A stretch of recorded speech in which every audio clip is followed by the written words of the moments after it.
Lexi in the front row.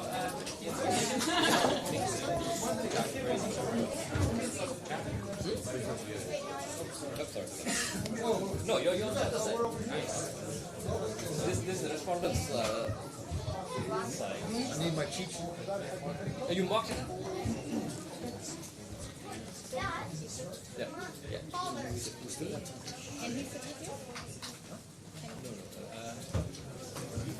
I think Johnny needs to sit there. Yeah, take it.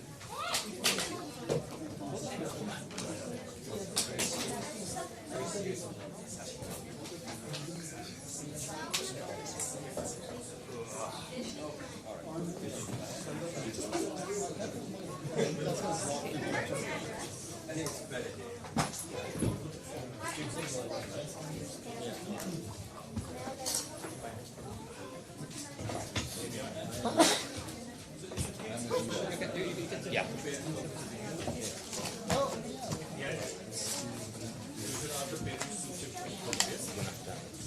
You ready, Adin?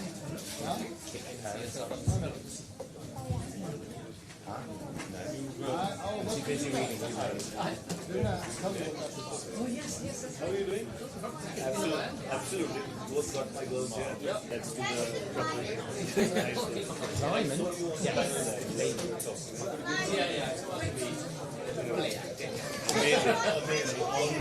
Nice thing. I'll catch you. Hey, want to say hi to Uncle Chris? Uncle Chris is my client. He did, but he thought it was for everybody. Thank you for your hospitality. All our children.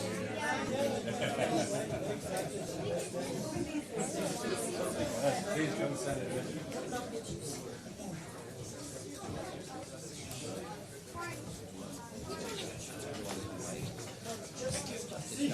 What's handcuffed? Yeah, why is expert handcuffs?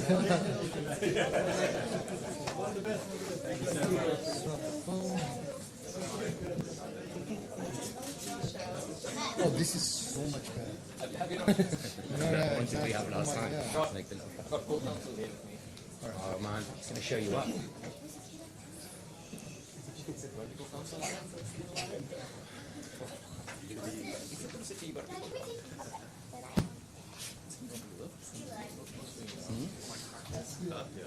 yeah, I know. Yeah. The Pokemon. Is it? Okay. I mean, we should have charged an entry fee then, shouldn't we? When you get them, like, leave me alone, I'm prepping. It's all the same. What is that going to do? Right? Turning around and leaving mine. Oh, crap.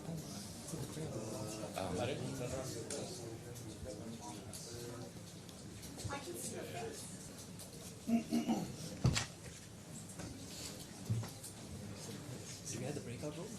Yeah, and the other thing is, like, fixing my guess parents. Might have to freestyle a little bit. About what? Freestyle. Well, The more people drop them off. Yeah. Yeah, Yeah. let's record.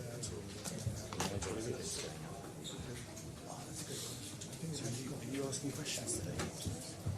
You're going to be cross-examining. Second chair. You're called what's called second chair. I'm first chair. You got to help me. So maybe what you can do is just look at the stuff that's highlighted in yellow. You can tell me when I'm supposed to speak. Tell me on my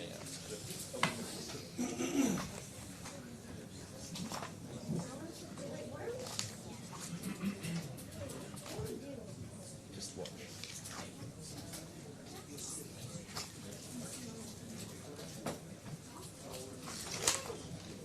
You should have decided what your dance is going to be. I have to dance this I know, one I too. don't think you're dancing this one, right? Yeah, I think you're Oh dancing. man, I'm first up to dancing. Yeah.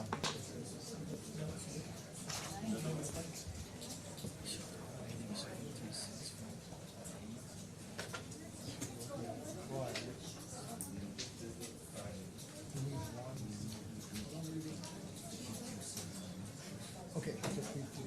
Just,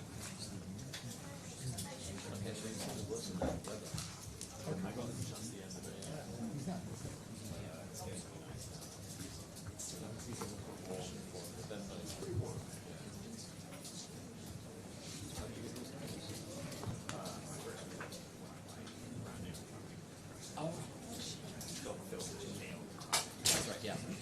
Oh, okay. And you want to I'm the lawyer. Which cookie is which cookie is the question? Hold on. You gotta answer the question. What? The chewy chicken. But the ones that are the sisters of this game are the ones that are in my kitchen. Neither.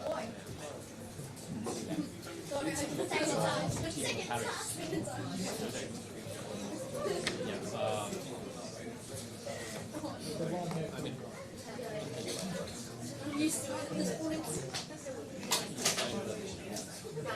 They're gonna be the judge. We're sort of state one.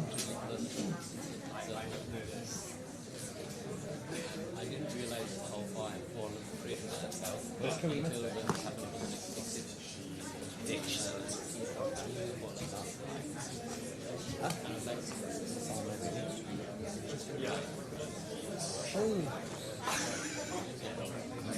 I'm up to last. Yeah. Again, Where are the exhibits going on the screen? I think when you were here, Yeah, I've noticed the, I mean, I suppose Got to move and I'm like, hold on, I'm sure I've done this before. Yeah. Like, I've never sat on that seat, funnily enough. Like, it's really weird.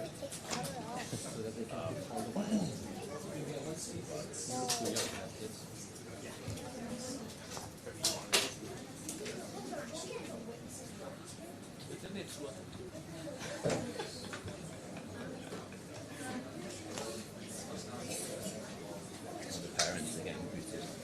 Right, you're on your best behaviour. Mum's left you go. She's going to watch it from the other room so that some more kids can sit down. How did you know that song? How do you know that song?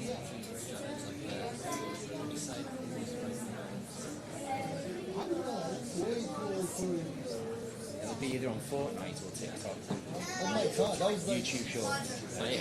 yes, yes. Oh yeah, your parents are cool actually. Like, lots of people want greatest songs of all time. he's going to be asking me the hard questions. I'm asking them the hard questions.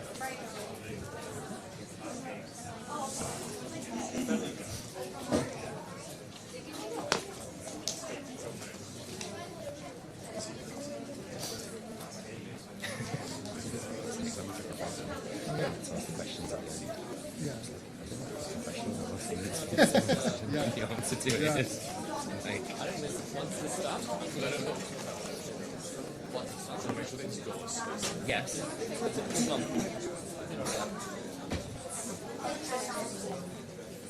It should be on the table or the chair.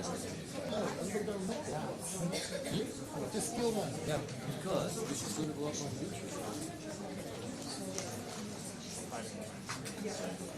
So I can't be seen. Yeah. Money maker hidden. You know, it's so good. You know, I know this is exactly what I want to do. My son made sure that he sat exactly behind me, which really was amazing. Hey. Yeah, I don't even know what I'm doing yet. So it's funny, the exact same thing happened. He made sure to sit right behind me. Can I see them? I can see them on the screen. It's alright. Oh, okay. Like, I can keep my eye on them.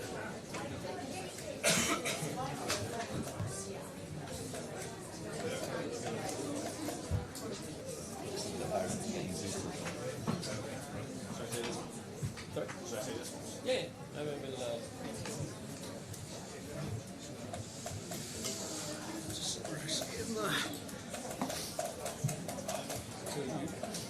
You live around here?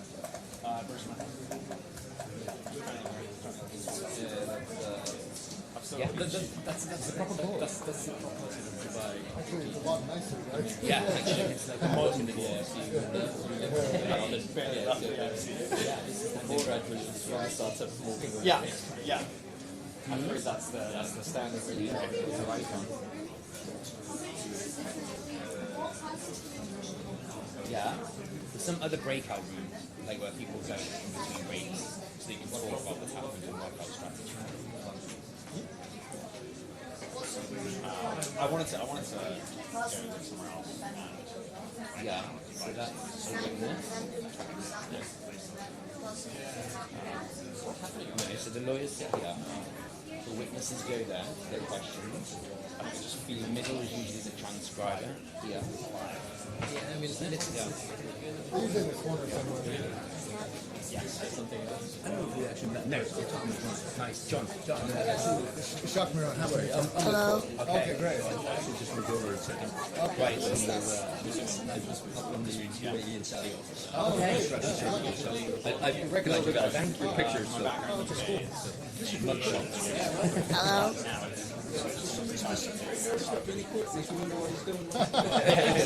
So this was beautiful. That is super nervous. Ishak's escape because Yeah. So this is really cool. Okay. Everything online all the time. No. Oh yeah.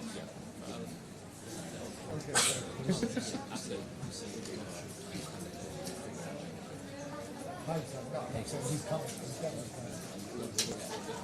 Give it the court full 5 minutes.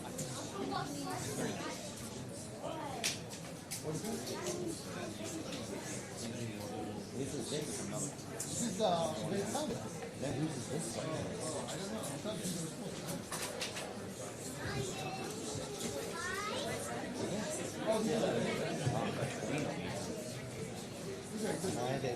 Last week was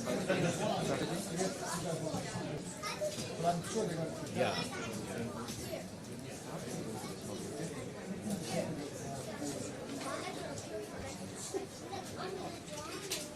waiting. So this is actually your dad, right?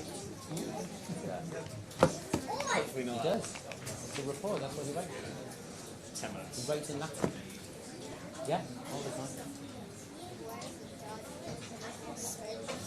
Oh, no peeking.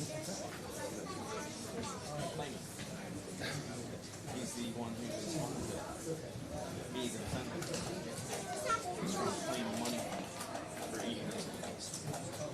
We actually need money for him for being mean. He was very mean. But look at him. He looks mean. We're obviously right. We got it right in this.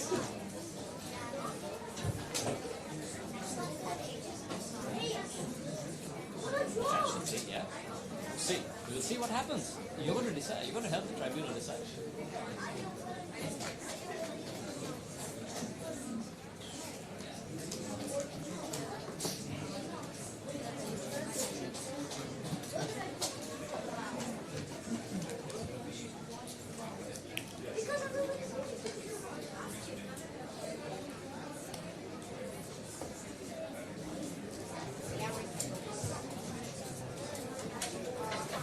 Avoiding any organization.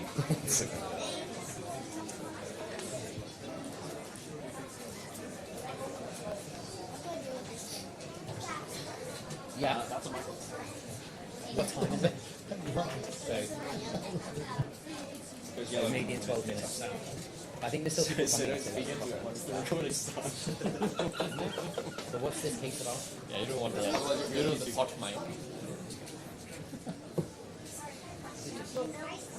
I don't think we can turn them off. Yeah, apparently. Yeah, it's with the KHDN.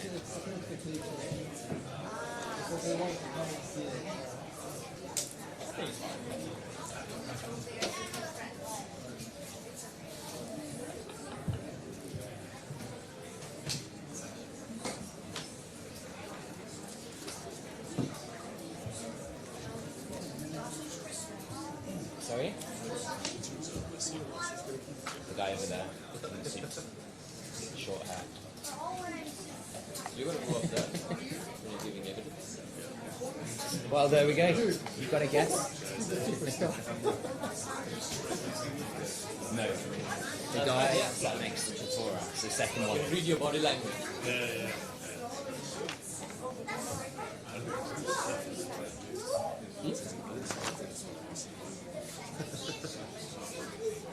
There's a lot of stuff that you might say. But you end up doing it anyway. Yep.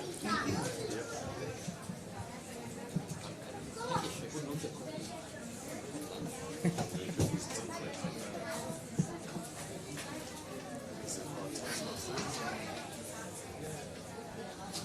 we? Here there are. Yes, tons of cookies.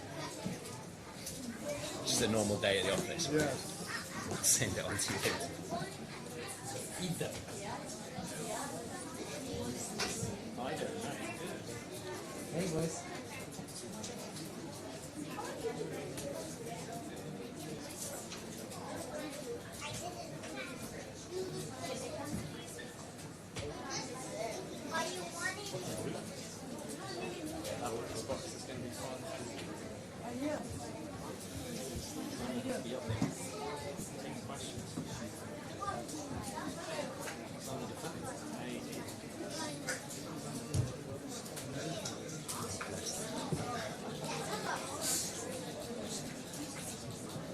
Did you read the one in Abu Dhabi?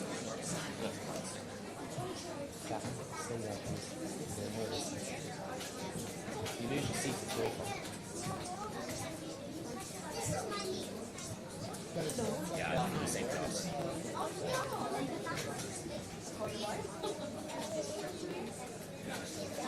You don't have a pad now. How are you going to make notes?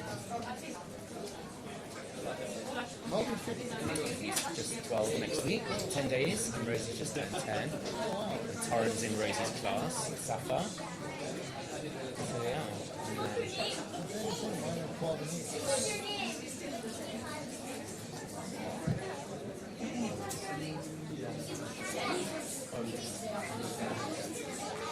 I'm actually going to conference the day of your birthday, just at 2 o'clock in the morning, because you wouldn't let me fly out earlier. The important thing is he's there for the birthday. Yeah. That's important. But, As long as you get the credit. but I'll fly the conference, so I've got to fly overnight. Thank you, Rose.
Yeah, I know it.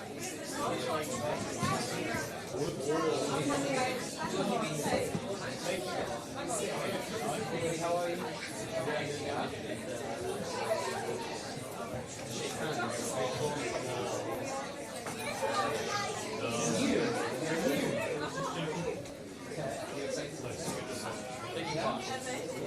Sorry?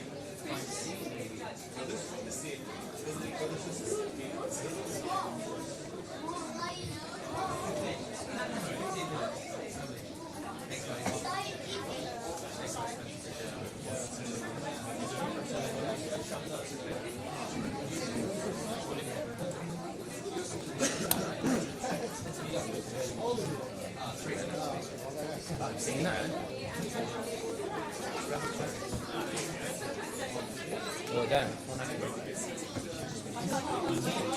Johnny, I think the likelihood, Johnny, I think the likelihood of you getting a seat is, the likelihood of you getting a seat is, vanishing.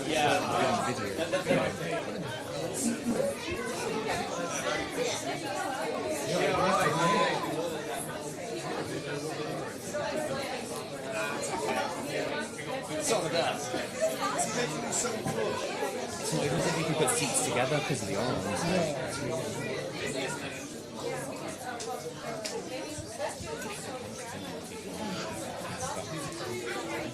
No, but the problem, it's like, Like, think about what happened. I mean, we didn't know. People are always going to book it and change it the last minute. Right? We effectively just validated overbooking by accident. Remember the old days in the 80s when you could get bumped on a plane? Yeah. I always ask. It's fully booked. So like, you know. Yes, it is, but you've taken your seats. Thanks.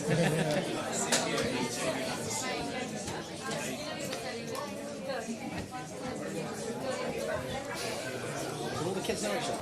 Do all the kids know each other? Yeah, Some of the adults do.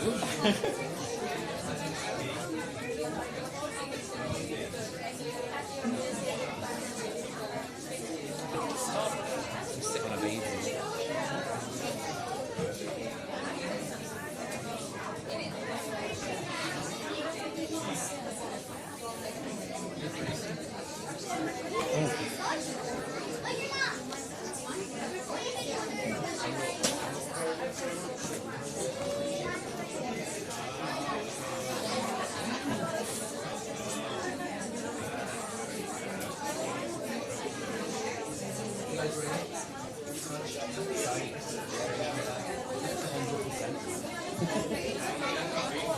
You excited, buddy?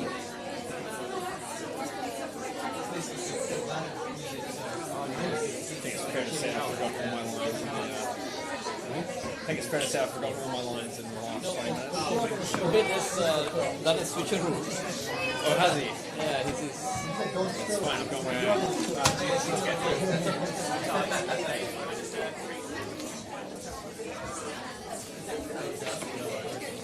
The objection I had in the script was that there's too many open-ended questions being asked in cross. That's a bad precedent for children. Yeah, I know. Just start off.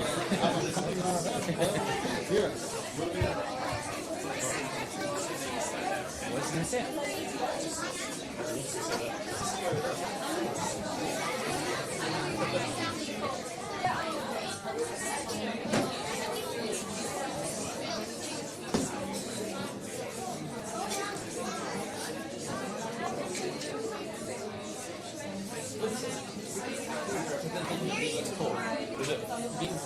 Sitting around waiting for It is a very good representation. yeah.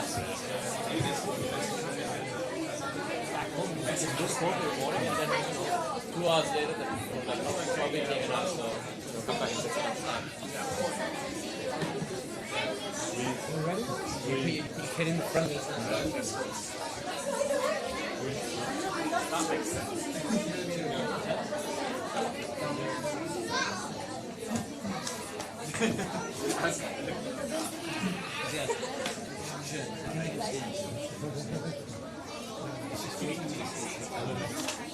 Still going to stick out for 15 years?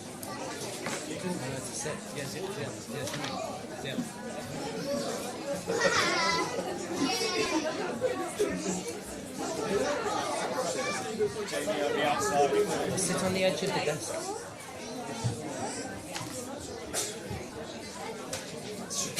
Yeah, you're on camera there, man. Yeah, this is a very Johnny Depp look. Sit here, just sit in front of the speaker. Yeah. It's really a serious trial. The death trial, is that what you're saying? What is the death trial? Oh, the death trial. What's like the whole How are you? Good, you? It's been a while. Been avoiding me. Or I've not been in trouble. Right. But unfortunately, that I waited for principal. And I'm happy that they cancelled the principal lecture on my job. Thank you for providing people that we work with? Speak to the boss. Perfect. Wait.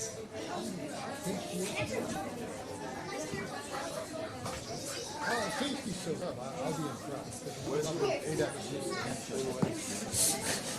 Hopefully they don't exist. None that he acknowledges.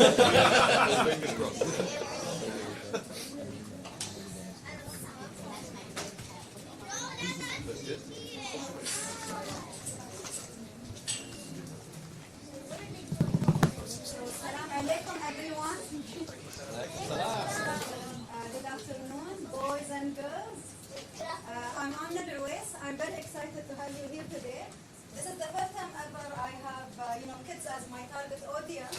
So I try to keep it as simple and as fun as possible. I normally practice at home with my kids, so I think I can give you a bit of perspective of why we are here today. So we are the DIFC courts. Again, this is super fancy name, Dubai International Financial Center, and we're the court of the financial center. Again, I think this is still super complicated, but hopefully in the future you'll remember this. We're very grateful for Kroll for giving us this opportunity using our venue.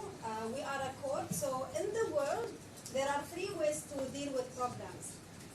In your day-to-day life, I'm sure your parents are the ones who help you, and sometimes it's your teacher, sometimes it's the counselor in school.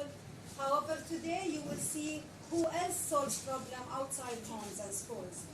So today here in the court, we'll have actors playing their role. They're all lawyers, I believe, and some personnel from Kroll. They will show you how in real life lawyers play a role in solving problems between people and companies. And generally speaking, there are many ways of resolving disputes or problems. So a court is one. So a court is normally created by government, so by the country. Okay. Second, there's arbitration, and I believe today's mock hearing will be based on arbitration procedures, but we are very much a court friendly to arbitration, so we're happy to have you today as playing your role as arbitrators and panelists. And then the other way is how to solve a problem by any person, like mediation. So mediation is another way of solving problems. But long story short, today's session will be super fun. I love the idea of having cookies, milk, and a dispute. I straight away thought of Cookie Monster. I'm sure half of you are Cookie Monsters. I would have loved having Cookie Monster, here with us today wearing the suit. Please enjoy your session today. And I forgot to mention who I am. I'm Amna Lewis.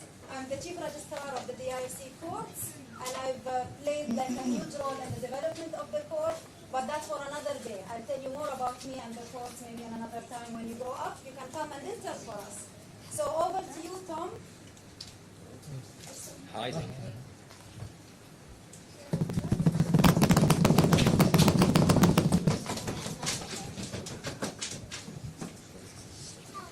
Good afternoon, everyone. Can you hear me okay? Yes. All right. Welcome to DIAC Arbitration, case number 0814 of 2024, between the claimant, Mr. Ishaq Miran of Kelby and Hagerty, and the respondent, Mr. Chris Norris of Jones Day, this gentleman over here with the shades on. My name is Tom Snyder, and I am chairing the tribunal today. I have with me Mr. Nicholas Braganza of HFW and Ms. Antonia Burt of Reed Smith. And together, we form the tribunal.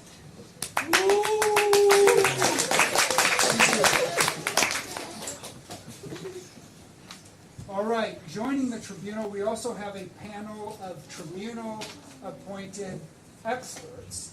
Would you please stand up and wave? Everyone who has a name tag on saying that you're a tribunal-appointed expert, please stand up and wave. All the children.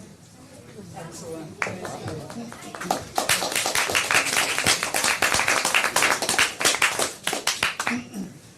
Now, just to be clear, the tribunal-appointed experts are here to help the tribunal. That's us. Your job is to listen carefully and help us deal with some of the harder points in all of this. Your expertise in milk and cookies is going to be super helpful today. Am I right in thinking that all of you know a thing or two about milk and cookies? Yes. Yes. A little louder? All right. Now, to my right, I have Mr. John Lewis of Stevenson Harwood, who's representing the claimant. Thank you, Mr. Lewis. That's unnecessary. Please sit down. And to my left, we have Mr. Chitora Randania of the Freudian Angel, representing the respondent. No, Mr. Randania. Objection, sir. Objection. He got to do it. And you did it as well. There will be order in my proceedings, Mr. Randamia. Please have a seat. Plus, our dance was classy, and I'm pretty sure everyone liked it. Now, let's get this show on the road. We'll start with the claimant. I'll ask Mr. Lewis, can I ask you to make sure that everyone who should be here is here, and that there isn't anyone that shouldn't be here. Thank you, Mr. President. And I just want to say that I really liked the Tribunal's very smooth dance moves. I'm sorry that I got a little bit swept up in the fun and tried to dab just to embarrass my children today. I'd also like to take this opportunity to apologise for opposing counsel's terrible dance, quite frankly. I'm sorry that all of you guys had to see that. All right, noted, Mr. Lewis. Let's please get on with it. Absolutely. Well, as the President has just said, my name is John Lewis, and I'm here representing the claimant, Mr. Ishaq Miran. We are joined by Mr. Abeid Kazmi, who is Mr. Miran's expert in this very complicated and important dispute. Thank you, Mr. Lewis and Mr. Randamia. Can you please introduce the respondent and his team? Absolutely. Thank you, Mr. President. I'd like to point out that my learned friend, Mr. Lewis, should take a hard look at his own dance skills. Hello, everyone. My name is Chathra Randania, and I represent the respondent, Mr. Chris Norris. We are also joined by Mr. Jonathan Hancock, who is Mr. Norris's expert in the case. Excellent. Now, let's get started. First, however, I'd like to ask if there are any questions from my colleagues. I don't have a question, more of a comment. It looks like we have lawyers representing lawyers, so this case must be very complex. I agree. Given what we know, this feels like a little much. That said, it's not for us to judge who the parties choose to represent them. After all, it's their money and they can spend it as they wish on legal fees. Quite right. I'm happy for this to continue, Mr. Snyder. Perfect. Thank you both. I'm super stoked to have such a great tribunal on this. Okay, Mr. Lewis, I believe... Yeah. All right. Mr. Lewis, I believe you can start with your opening statement. I am told that you have 10 minutes, which seems like a lot to me, but please go ahead. The floor is yours. Mr. President, members of the Tribunal and the respondent, thank you for taking the time to join us today. In my opening statement, I'll provide a little background so that we can understand my client's position. On the morning of December the 2nd, 2023, my client had just finished dropping off his 2 boys at school. Now, as I'm sure all of the parents and the Tribunal will be fully aware, school drop-off can be crazy and can involve kids fighting about who's going to ride shotgun, who's going to sit in one side, who's going to put shoes or coats on, all of that jazz. But that morning, my client was super happy with how smooth he went. He even gave himself a real-life pat on the back because he was having such a good day.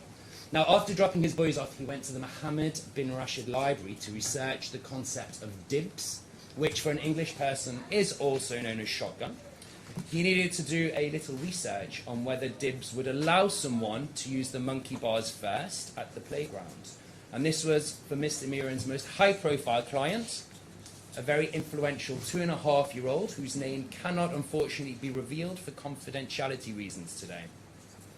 So my client decided to kick off his research with a nice, tall glass of cold milk and a plate of chocolate chip cookies. Now, these were not ordinary chocolate chip cookies. These were Chewy Chips Ahoy chocolate chip cookies.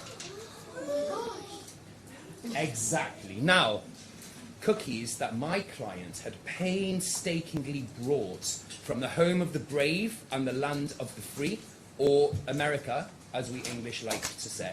The chewy ones? I love those. Yes. What's that? Some kind of American biscuit?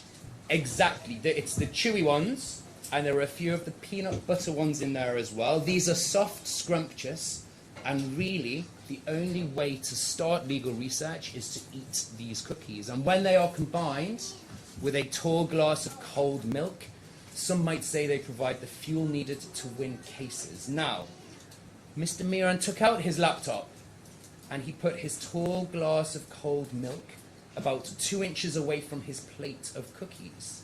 And it was at that moment, members of the tribunal, that he realized he had forgotten his crayons, pens, in his car. And as any of us would, Mr. Miran went back to his car to retrieve his crayons or pens, and he was not prepared for what happened to him when he got back. Ladies and gentlemen of the tribunal, when Mr. Miran returned, he found that his cookies were missing, and his tall glass of cold milk had less than 1/2 of a sip left. 1/2 of a sip left. And as Mr. Miran investigated, he followed a trail of cookie crumbs. He was uncertain, he was afraid of what he might find. And while he hoped what he might find was a cookie, deep down he feared that they were gone forever. And, ladies and gentlemen of the tribunal, the trail of crumbs led him to the respondent, who was sitting directly across from him, a mere 3 feet away, that is 36 inches. And the respondent had cookie crumbs all over his papers, and his milk mustache was there for everybody to see. These are the facts, ladies and gentlemen. My client, as clever as he is, quickly connected the dots, and he realized that the respondent had stolen his cookies and his milk. It dawned on him that he had lost all hope. He was at a complete loss for words. Just like that. Couldn't say a thing. And after staring at the respondent for 15 minutes with wide eyes, in complete shock, my client asked the respondent if he ate his cookies and drank his tall glass of cold milk. And the respondent's response? He just smiled politely, just like that. And he uttered these words. "Oh no, I ate the cookies and drank the tall glass of cold milk that the librarian must have put out for everyone. They were delicious, you know."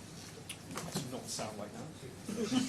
After a 3-minute tantrum, a few tears, about 8 hurt feelings, my client went back to his desk to try to finish his work. But the loss of those chewy Chips Ahoy cookies and that tall glass of cold milk consumed him, and he couldn't bring himself to focus. So for several days, my client's dreams were filled with images of milk and cookies, and whenever he would try to reach out for them, in his dreams, in his bed, in his kitchen, there were none to be found. They would disappear, poof, just like that. I think we can all agree, and you will all sympathize, members of the tribunal, that this loss is very, very hard to measure. Luckily for you guys, and you guys in the room, we have expert Kazmi here, who has been able to quantify the loss for us.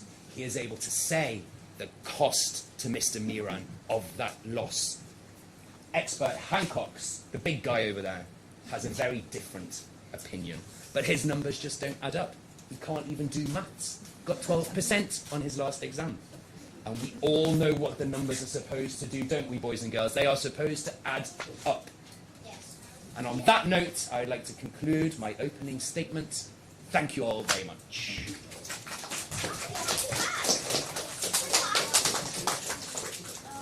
Okay, thank you, Mr. Lewis. Now, just so we're clear here, the claimant is saying that the cookies were his, and it was clear that they weren't up for grabs, as it were.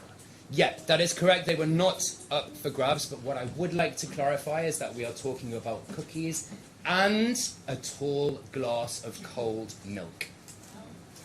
And Mr. Lewis, there were some very serious allegations here, but how far away were these two sitting from the cookies and the tall glass of milk?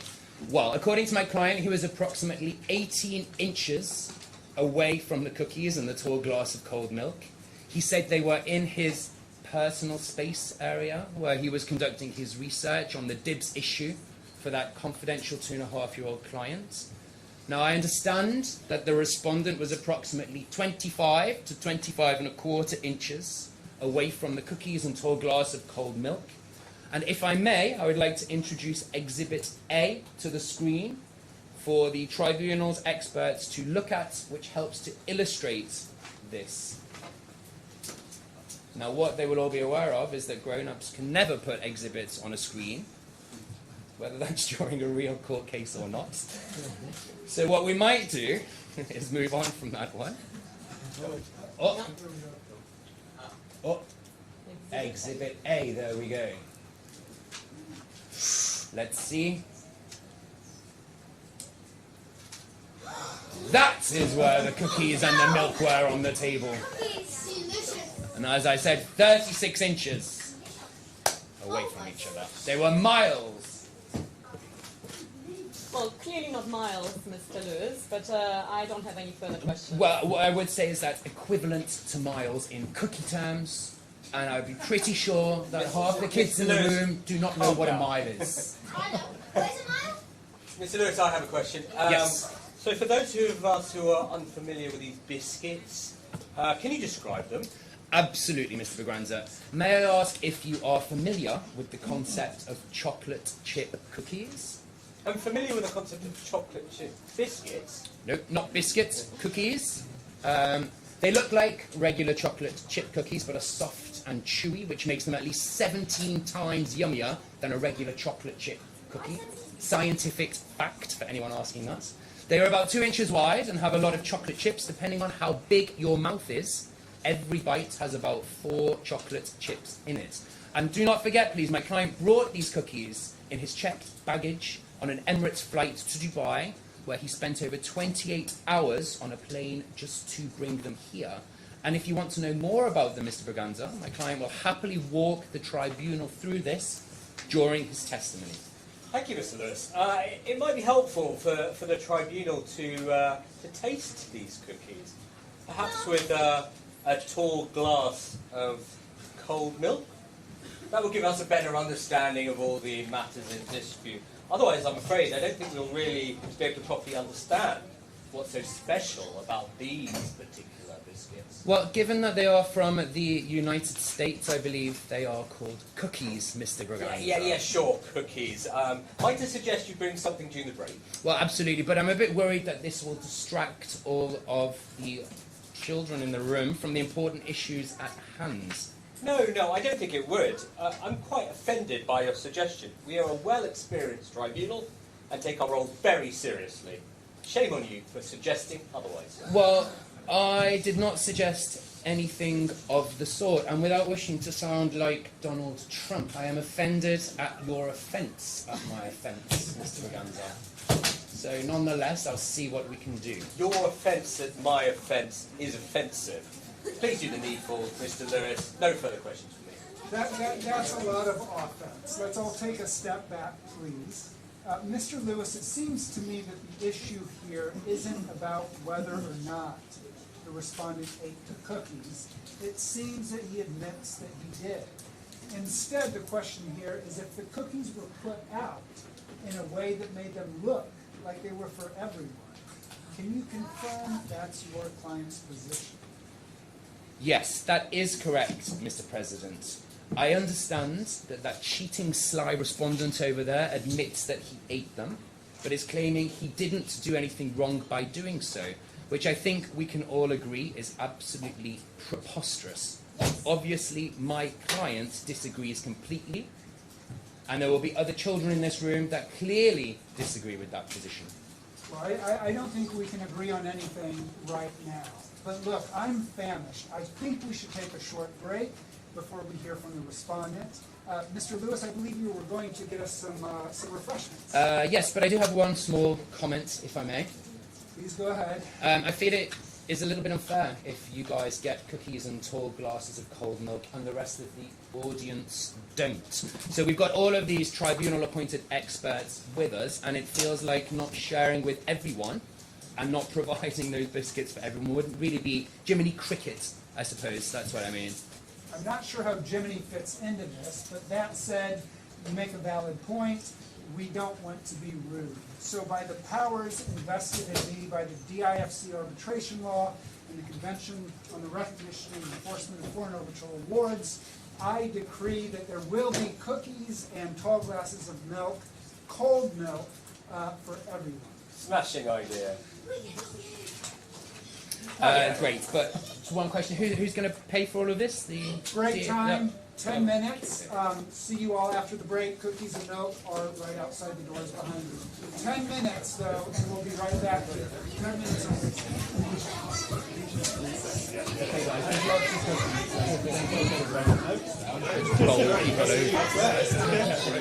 I couldn't be right on.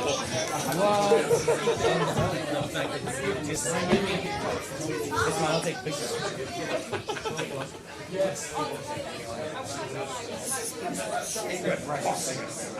Yeah, right. Oh, but you've not had this side.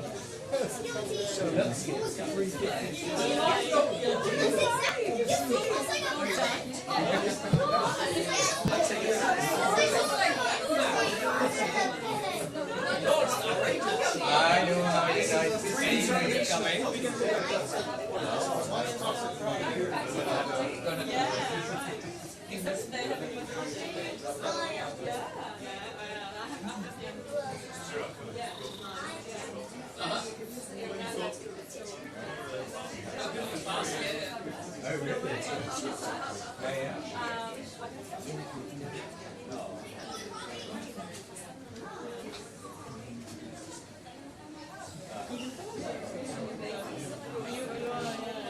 You really should.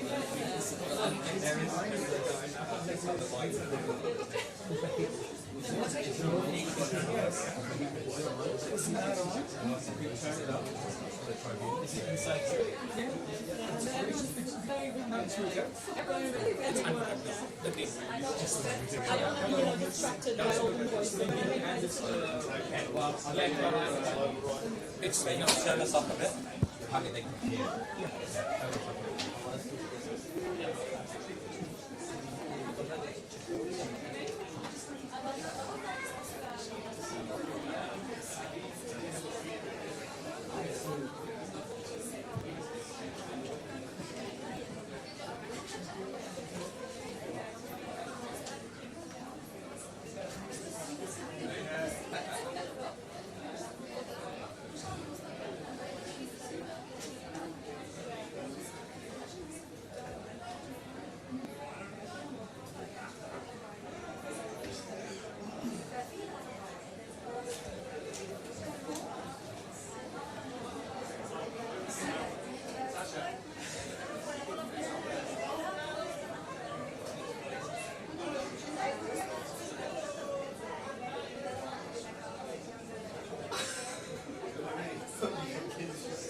Be able to join it to work back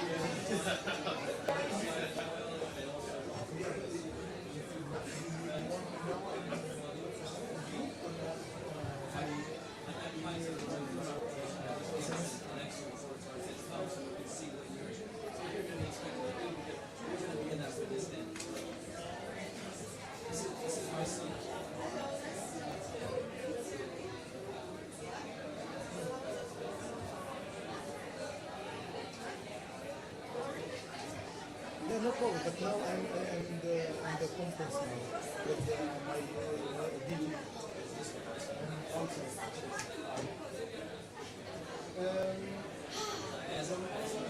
Maybe we finish this one now.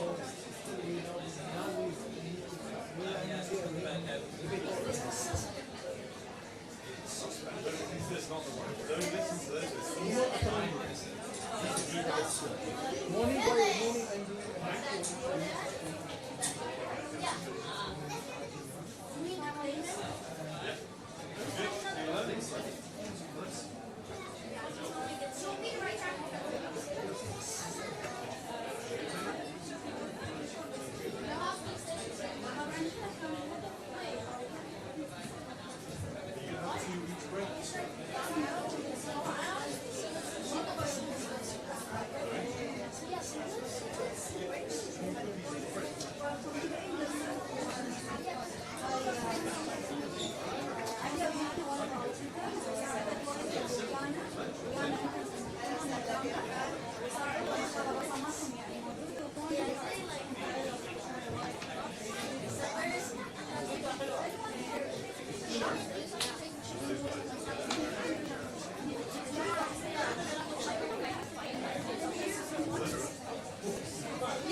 Hello.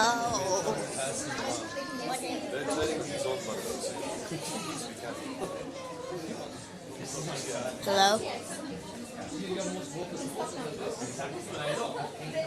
already on your side. sorry. Are you on my side? I'll give you the money later. 100 euros.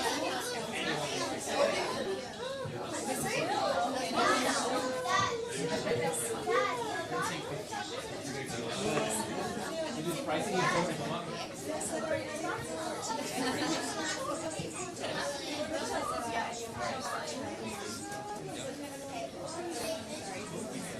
Okay.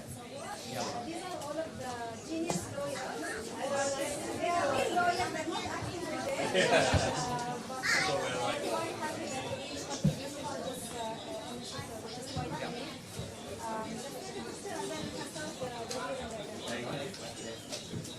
All these kids are shoes. That's something that's good to work out.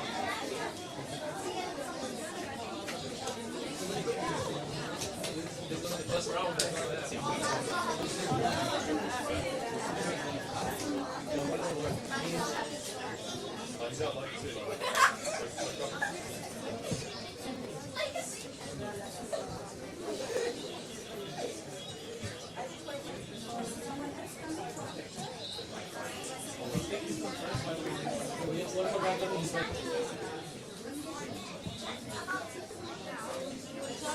Yeah, always.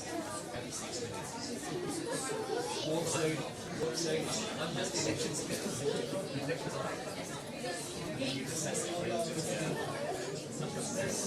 yeah, get close.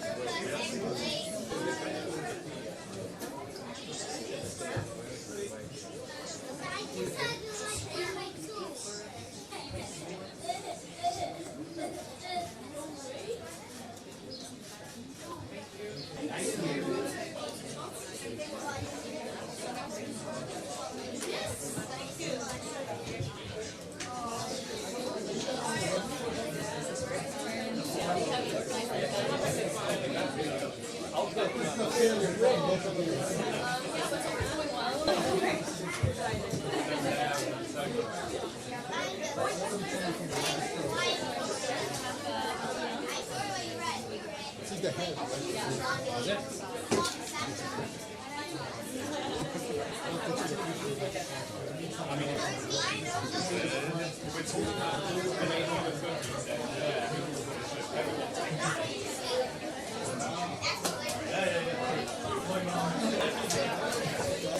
All right, ladies and gentlemen, boys and girls, if you could start making your way back to your seats, please. I need it because I've read the script. We will be resuming very shortly. No, everything except one dirham difference.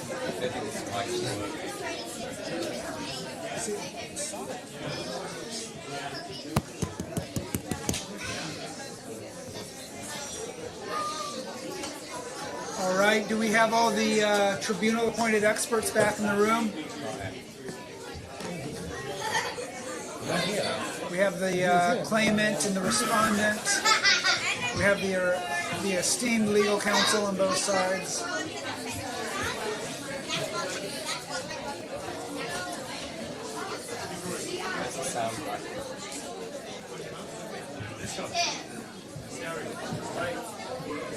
Mr. Cosme.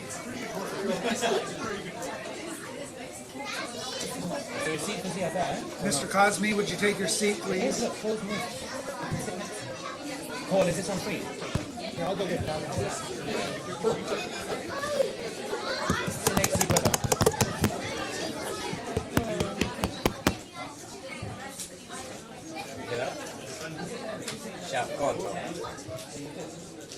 Ladies and gentlemen, I think we'll get going again. Obeyed Cosme. Brian. Claimant. Claimant.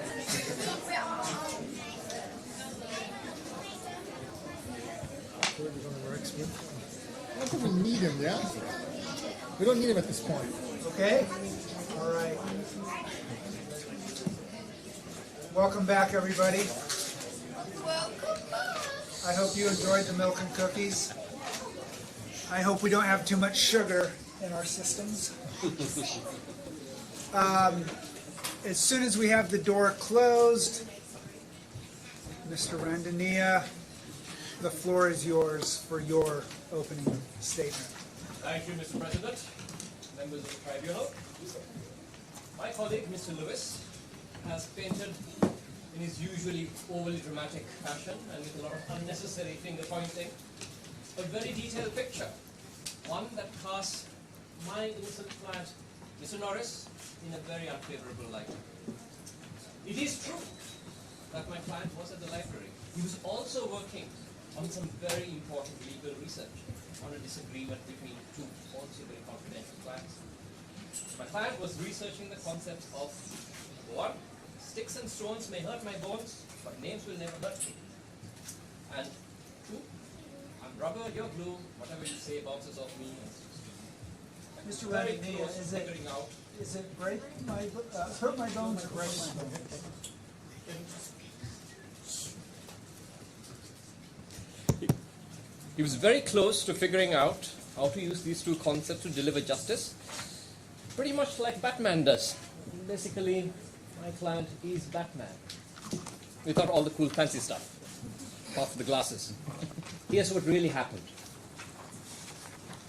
My client came into the library in a good mood. He greeted the librarian and found a place to sit. As he sat down, he noticed a plate of cookies and a tall glass of milk on the table. As any reasonable person would, he thought that these cookies and that glass of milk was for everybody. Mr. Norris waited to see if they belonged to somebody else. When no one came, he helped himself, just like each and every one of us did during the break. Fueled by this milk and cookies, it took him seconds to figure out his legal concepts, and he used to create an airtight argument for his client. Ladies and gentlemen of the tribunal, it all went downhill from there. The claimant came over and very rudely said that those cookies and the glass of milk were his. To say that my client, Mr. Norris, was flabbergasted is an understatement. My client, as he always is, was very polite to the claimant and didn't speak like that. Yet he accused him of eating his cookies and drinking his tall glass of milk. It is very clear from the claimant's own Exhibit A that the cookies appear to be in the middle of the table. No sign, nothing. While the claimant's counsel has gone through the song and dance of describing the claimant's pain and suffering, he has not answered some key questions. Did these cookies really belong to the claimant? Were they not put in a way that would make somebody believe that they were for everyone, just like the cookies and the milk was out during the bake? Would a reasonable person not eat those cookies? Members of the tribunal, these are the questions that we will help you to answer. Please hang on to your seats because you're about to see the claimant's case unravel before your eyes like one of those cartoon mummies. As expert Hancock will testify, the cookies and milk that have been consumed have no value. My client, the innocent Mr. Norris, did nothing wrong. If anything, he is the victim over here. That said, my client has a counterclaim for his pain and suffering due to the claimant's meanness and drama. Mr. Expert Hancock has been able to quantify these damages, and the respondent agrees with him. Lastly, if there were any hurt feelings, and we say there were none, by my count there were only 3 of them. I am not sure where the other 5 are coming from. Thank you for your time. I have a question. Are you saying that cookies and milk did not belong to the claimant, counsel? What I'm saying, madam, is that the claimant has not proved that they were his. So they could have been anybody's. Even if the claimant proves that the cookies and the milk were his, it's the respondent's position that they looked like they were there for everyone. Therefore, you can't hold Mr. Norris responsible even if Mr. Miran didn't put up a sign. Mr. Randani, I have a question. Are you suggesting that the cookies and tall glass of cold milk had a negative value before they were consumed? Oh, no, absolutely not. What we are saying is that since they would have been eaten either way, you really need to think about the value or what they're worth after they've been eaten. My client's position is that the claimant really didn't lose anything of value. Well, if that's your position, I guess that's your position. Nothing further from me. I have more of a request. Mr. Randania, as you continue with your witness evidence, you'll walk us through all of the evidence, is that right? Oh, yes, of course, sir. We have exhibits and all that, Jack. Great. Then can we move on to the parties' witness evidence? I've seen that both parties have submitted witness statements and are willing to be cross-examined. The claimant will go first, followed by the respondent. However, this is a slightly unique case as the parties are also witnesses. In accordance with UAE law, the respondent will leave the room, but his counsel and experts will remain.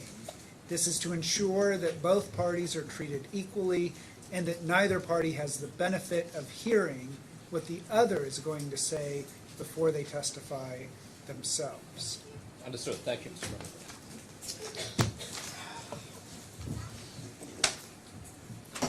We need to follow the law, Mr. Norris. Thank you for cooperating. Mr. Lewis, you'll have 5 minutes for your direct examination. I do trust it will be expeditious. And then you'll hand over your witness for about 15 minutes of cross-examine. I trust the cross-examination will also be equally expeditious. I would now like to invite Mr. Miran. Mr. Miran, to the witness stand, please.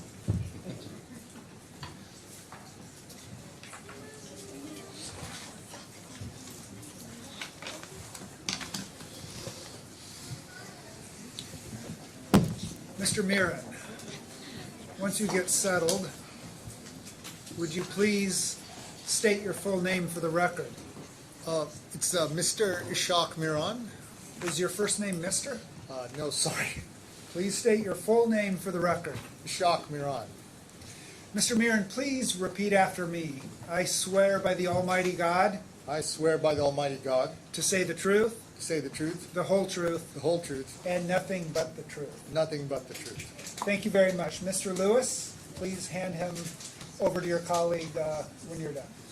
Thank you, Mr. President. So I'm just going to use my time to confirm the witness statements and confirm that the statements are true to the best of his knowledge and belief. So, Mr. Miran, on the screen, you will hopefully see a document. Do you see this?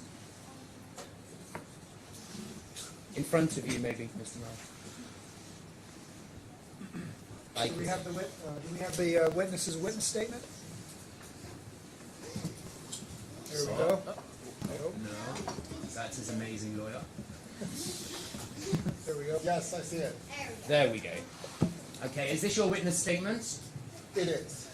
And if we just scroll down to the last page, please. Go ahead. So we need to go to the very last page of this.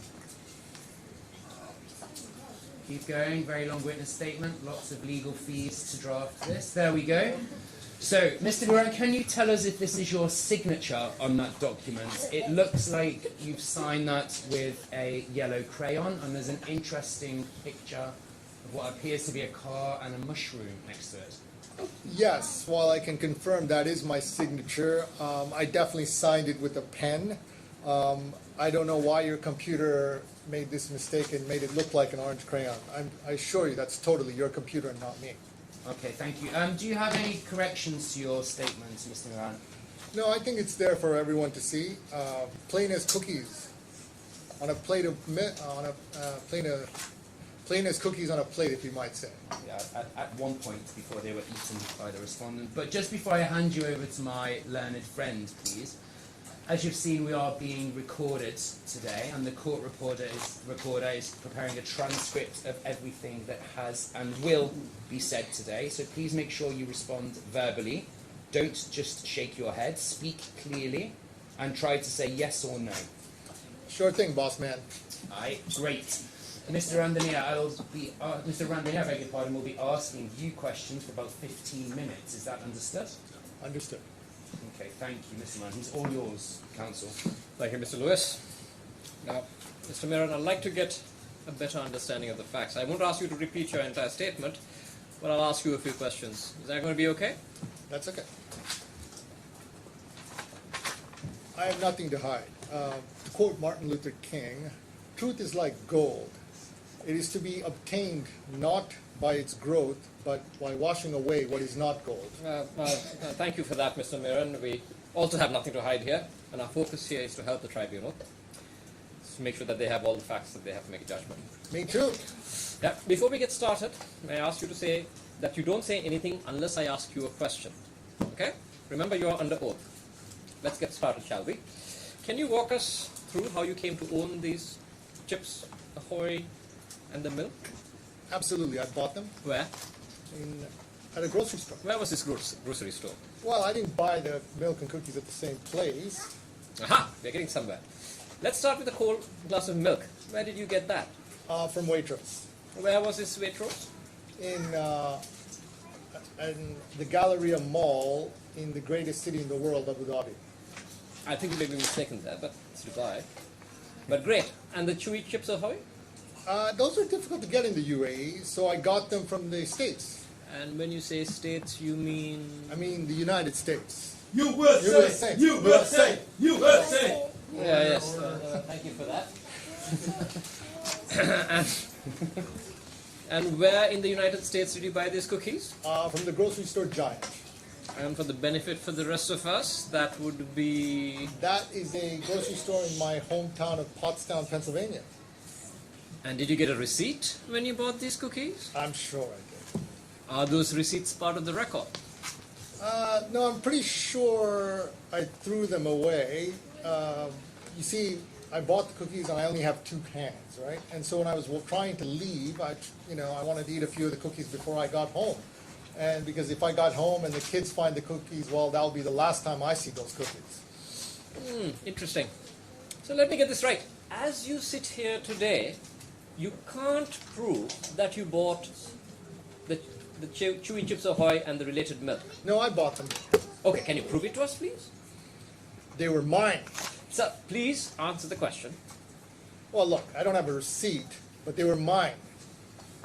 I would like to place it on the record that the witness can't prove that he owned the cookies or the tall glass of milk. No, they were. I'm sorry, Mr. Miran, I did not ask you a question. Please refrain from interrupting me. Okay, let's continue. These Chewy Chips Ahoy, what's so special about them? Man, you've clearly never had these, okay? They are very hard to find. They're soft and chewy.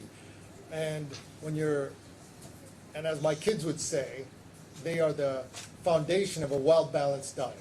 So you allegedly bought them from the United States to enjoy Not here in the allegedly, UAE. I bought them. Well, excellent. I trust that you had permission to bring them to the UAE. Now let's turn to the day in question. Walk us through, if you would please, what you did when you came into the library. I know you said you came in, set up your laptop and went back to the car, but we need a little bit more detail, please. Okay, I'll try. When I got to the library, I grabbed my laptop, my cookies and milk, and walked into the library. I found a nice quiet spot, and that was well lit to sit down. If I may interject, did anyone see you? Did you say hello or salam to anybody? I did see the librarian, but she was a bit far away. You might know this, but you can't talk in the library. So I didn't say hi to her. But there were a couple of other people. I'm sure they saw me. Okay, I did know that. Thank you. Please continue. So I put my stuff down on the table, put the cookies and milk, and I went to the pantry to get a plate and a glass. I was really excited about having my Chewy Chips Ahoy at the library, so I borrowed a plate and a tall glass of milk to create my cold, tall glass of milk, if you might say. Look, don't look at me like that, okay? They let me borrow the plate and glass. Clara, please continue. Okay, so I poured the milk into the tall glass. I put the entire plate of cookies on a plate. There was about 24. I may have eaten 1 or 2. And then I took them all back to my table. And then I put the glass of milk and the plate of cookies next to my laptop. And where did you place them on the table? As I said, next to my laptop, left a little to the side. Can we pull up Exhibit A, please?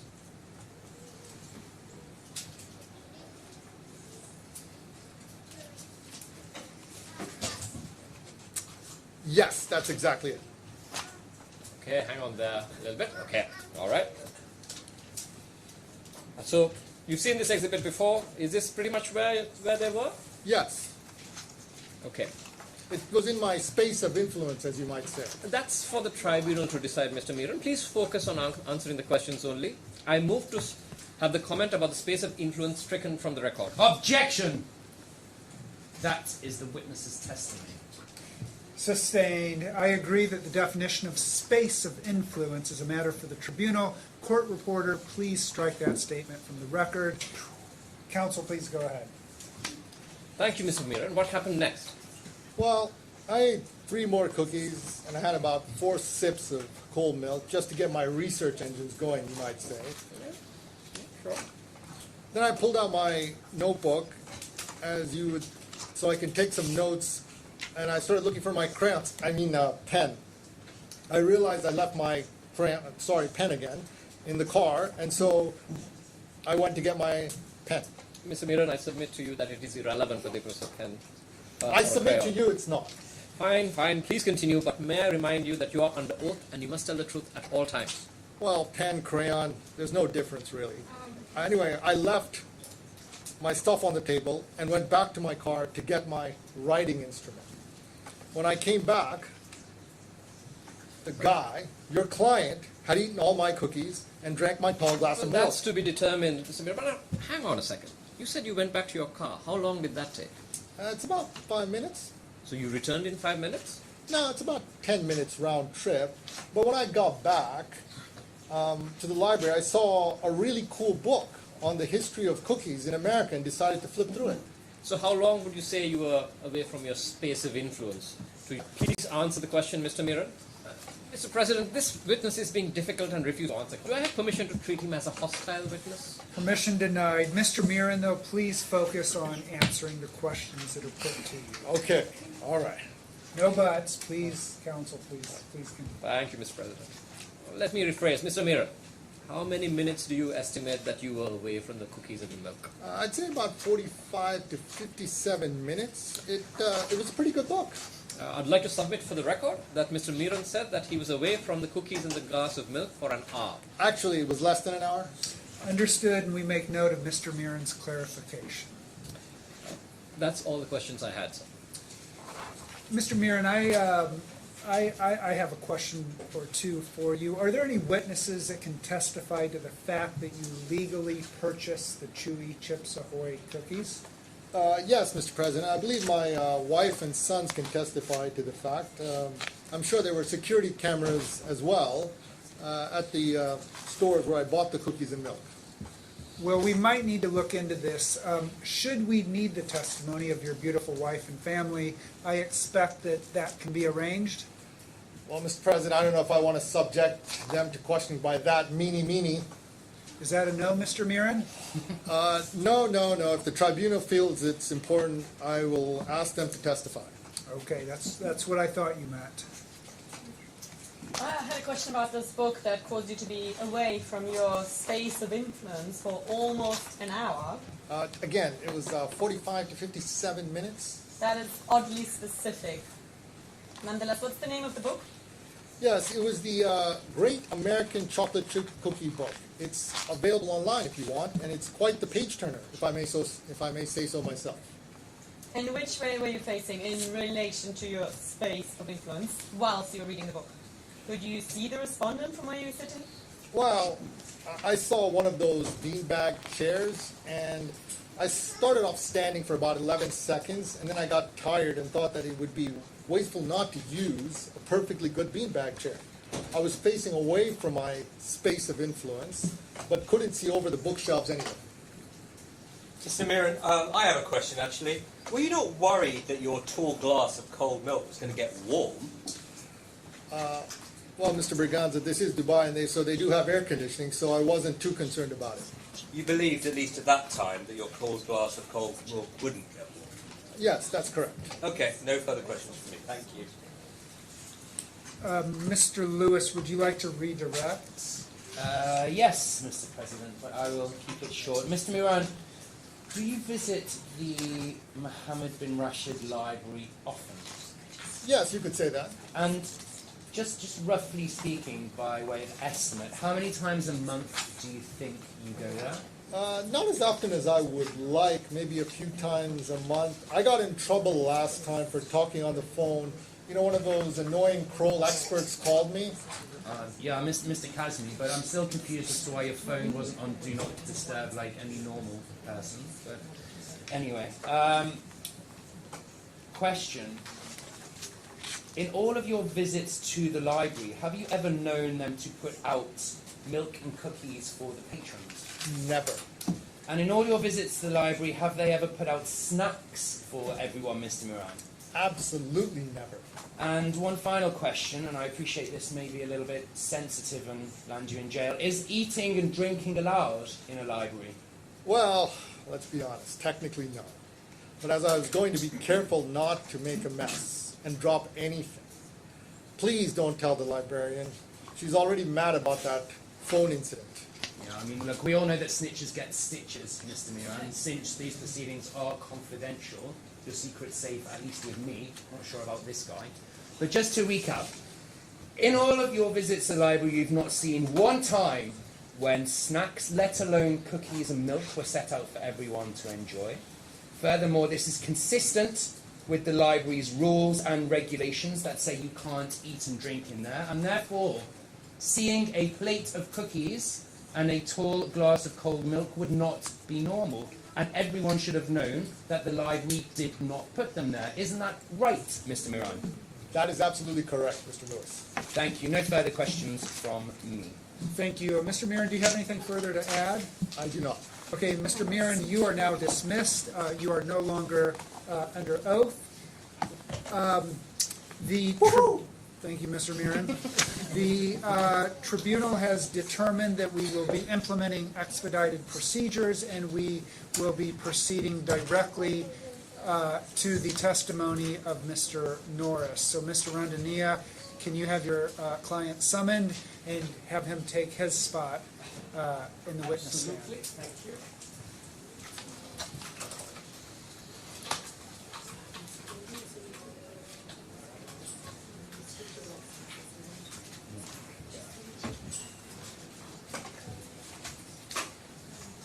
So for the tribunal-appointed experts in the room, we will be hearing the testimony of Mr. Norris. Just looking ahead, we'll be taking a short break after his testimony, and then we'll hear from the expert witnesses. Okay. Mr. Norris, please state your full name for the record. Chuck Norris? Sorry, Chris Norris. Any relation to Chuck Norris? My dad. Really? Cool.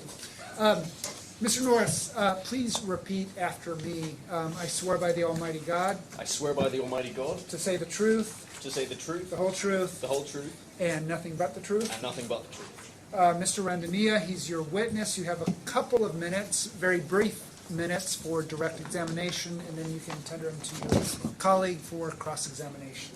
Thank you. Can we bring up? Excellent. Mr. Norris, can you see the document that I've just pulled up? I can. Can we go down to the bottom of it, please? Can you confirm that this is your witness statement? I can confirm it is, but I would like to add at this point that I remain outraged at opposing counsel's mockery of my voice. As are we all, Mr. Norris. So can you, you've confirmed that this is your signature, so perfect. If you will just stay there where you are, Mr. Lewis will now cross-examine you on your witness statement without any mockery, I think. So, Mr. Norris, thank you for joining us today. How are you? I'm very well.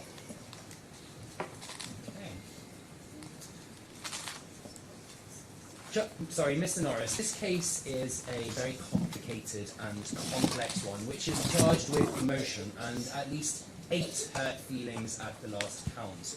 My job here is to help the tribunal and to give it the tools that it needs to decide on the matter. So let's get started. So, Mr. Norris, if that is indeed your real name. It is indeed my real name.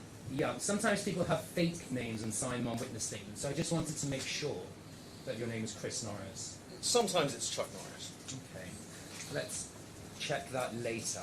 I'll take that under consideration. But let me start by asking you, how often do you visit the Mohammed bin Rashid Library? Probably once every other month, sometimes twice. Just a quiet place to get some research done. Okay, and in all your visits, have you ever seen snacks being provided by the librarian? Yes, there was once a plate of cookies and a tall glass of milk. Okay, so let me just get this right. Hold on a second. Are you referring to the same instance that is the subject matter of this arbitration, what we are discussing today? Oh yes, they are so thoughtful, the librarians. Always thinking of us, the readers. Okay. And besides that one time, have there been any other instances where you've seen snacks being provided? They do have that snack machine in the corner, or the place that you can purchase snacks. Right. So, are you talking about the Trio's coffee shop in the library? Exactly. Right, so let's continue with this. Are people allowed to take food exchanged for money from the coffee shop into the main section of the library, Mr. Norris? I may have seen a sign saying you can't. Dude, yes or no question. It was a yes or no question. Why are you so angry? I'm just doing my job, Governor. Let me ask the questions here. Thank you very much. On the day in question, did you eat the chewy chips Ahoys and drink the tall glass of cold milk that has been referred to in these proceedings? I did, and they were absolutely delicious. Did you all hear that? He Right. Mr. Norris, please. Guilty. Mr. Norris, We're on his side. do you recall if the library's rules allow you to He's eat not food guilty. while you are inside the library? Technically speaking, I don't think it's allowed. And when you say technically speaking, and I think we all know this in the room, right? Do you mean that it is or it is not allowed? It is not allowed, technically speaking. Okay, and when you see the food in the library or you saw the cookies and the tall glass of cold milk in the library, you knew that you shouldn't eat in the library, didn't you, Mr. Norris? Technically speaking. And did you bring the cookies and the tall glass of cold milk with you technically or actually? No, I'm pretty sure those were provided for everyone. Okay, can you just limit your responses to the questions that are asked, please? You have more words than are in a dictionary. Sorry, I thought it would be helpful to clarify. Right, one final question. When you saw the cookies and the tall glass of cold milk, in your opinion, at that time, did you feel that they had value? Were they worth something? Absolutely. They were delicious. You'd have to be a monster not to want to eat them. No further questions. I think we found the cookie monster in the room. Mr. Norris, I have a question. It's a very straightforward question. Did you ask anyone if those cookies and tall glass of cold milk belonged to anyone else? I did. There was a lady sitting near me. I asked her. And what was her response? Well, she didn't really speak English, and she was just babbling. She didn't speak English and was babbling? Mr. Norris, how old do you think this individual was? Between 1 and 11. 1 to 11 years old? Can you narrow that down a bit? No. Between 1 and 11 months. Let me make sure we all understand. You asked a baby if the cookies and tall glass of cold milk belonged to anyone else? Yes, and I'm not trying to be mean, but she was extremely unhelpful. Okay, thank you. Nothing further from me. Just a quick one. Have you ever seen anyone eating snacks at the library? Absolutely. You have? Yes. And what happened in those instances? Well, the librarian got quite mad.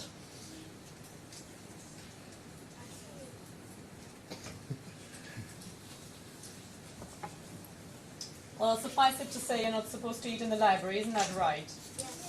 Technically speaking. That's it from my side. Thank you, Mr. Norris. No, nothing further from me then. Mr. Randania, would you like to redirect? Yes, sir, if I may. Mr. Norris, would you agree that there's a first time for everything? Absolutely. And it would stand to reason that there may be a first time that the library would allow or even provide snacks to its patrons? I would say it stands very tall to reason. Yes. And in your experience, is it uncommon for a host to offer somebody snacks? Not at all. It's good manners. Kroll gives me snacks whenever I visit them. Really? They never offered me any. Nonetheless, you could argue that offering snacks to guests is a really polite thing to do. Would you agree? Absolutely. I'd say that snacks and good hospitality go hand in hand. Like cookies and milk. Thank you. Nothing further from me. Okay, thank you. Mr. Norris, you are released and no longer under oath. I would like to ask one question to the tribunal-appointed experts in the room. In fact, to all the people in the room. By a show of hands, how many of you have heard or know who Chuck Norris is? If you do, raise your hand. How many do not know who Chuck Norris is? That's what I thought. Okay. Thank you very much. Ladies and gentlemen, boys and girls, we are going to take a short 8 to 10 minute break, and we'll promptly and quietly return to the room within the next 10 minutes and hear from the expert witnesses. Have some cookies, but not too many. Thank you. So, Chuck Norris is really popular in Slovakia. So random.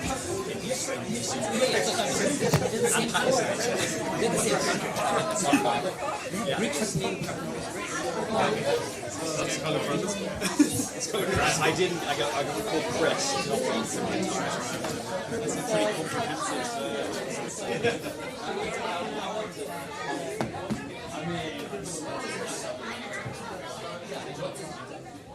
I've lost attention. the experts and see whether they're happy to just cut a few bits. Because there's so much, stuff that's just unnecessary. Oh yeah, and then there's this other break, so we'll do. Attention span. So fun.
I'll just mark it up. So basically the line means we're skipping it, except when I made a mistake and I crossed out the line. So you're keeping this bit, keeping this bit, and you're skipping this.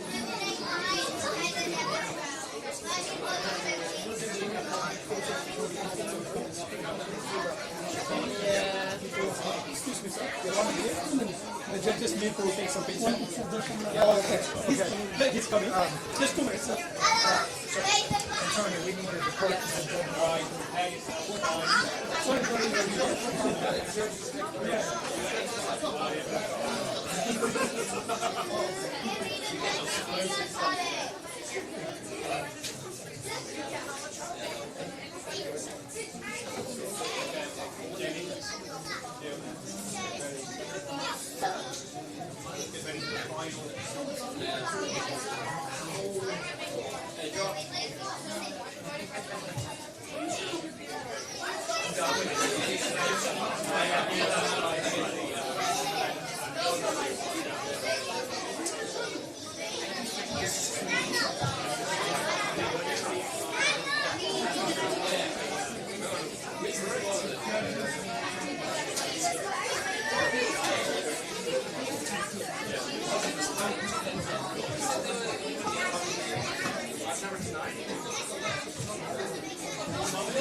Hello. Hello. Hello.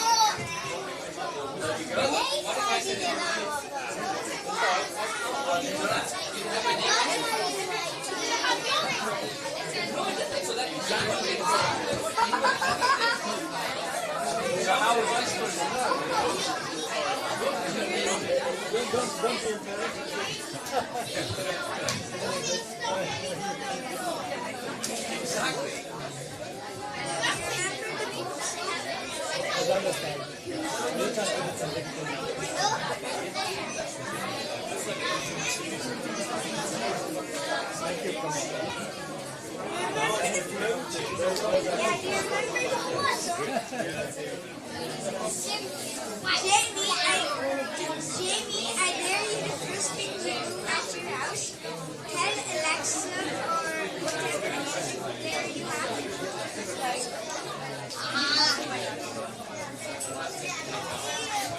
So, and wait, are you going to do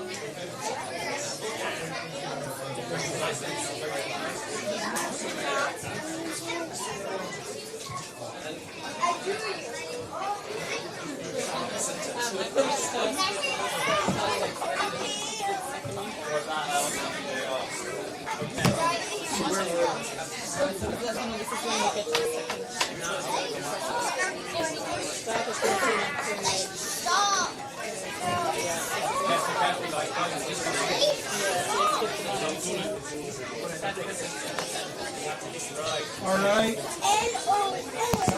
Ladies and gentlemen, boys and girls, I have your attention, please.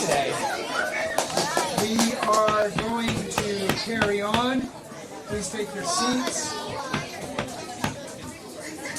We are now going to continue with the cross-examination of the expert witnesses. Mr. Lewis, if your witness is ready, please have him take the stand. Yes, he's ready. He's as ready as a lifeguard at a pool party. All right. Mr. Cosme, as soon as you are seated. Before we start, I do have one question. Yes. It appears that the experts on both sides are from Kroll. Is there a conflict of interest? Are the parties satisfied that both experts are independent? Yes, we are satisfied. Both So- parties are satisfied, sir. Thank you. Yes, we are. So shall we move forward to swearing the witness in, please, Tribunal? All right. Mr. Cosme, would you please state your full name for the record? Obeyed Cosme. All right. Mr. Cosme, you understand that you'll not be allowed to speak to anyone until you are released? Yeah, I understand, but I can WhatsApp people, right? That's okay? No. You must not speak or send messages to anyone. That's We crazy. agree that each expert will provide a short overview of their opinion, and that will stand as their evidence in chief. And then the Respondent's Counsel will cross-examine Mr. Cosme, which I think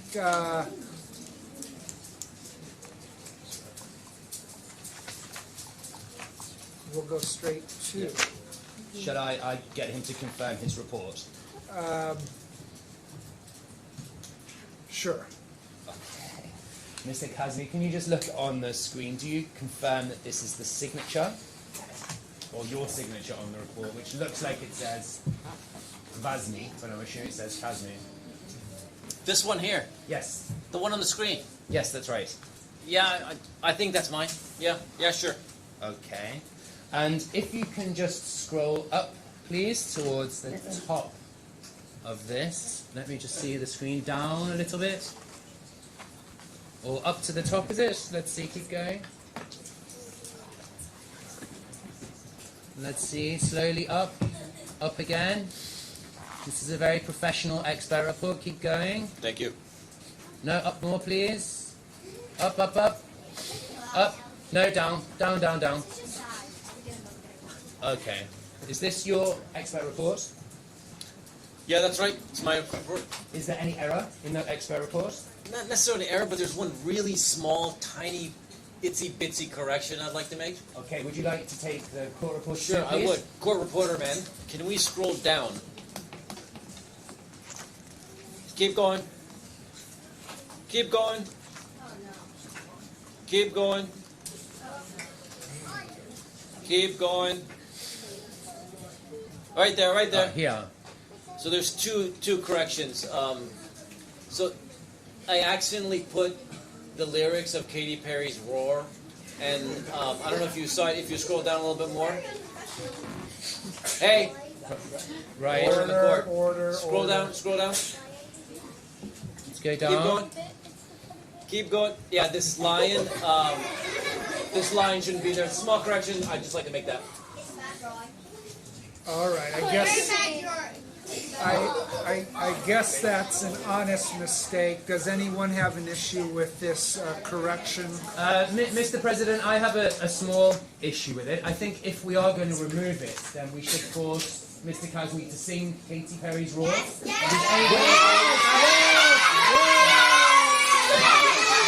I don't think that's going to help my testimony. I feel like Defense confirms. The defense confirms. The parties are in agreement. given the time constraints that we have, perhaps. Oh, guys, do you want to go home or do you want to hear him sing Katy Perry's "Roar"?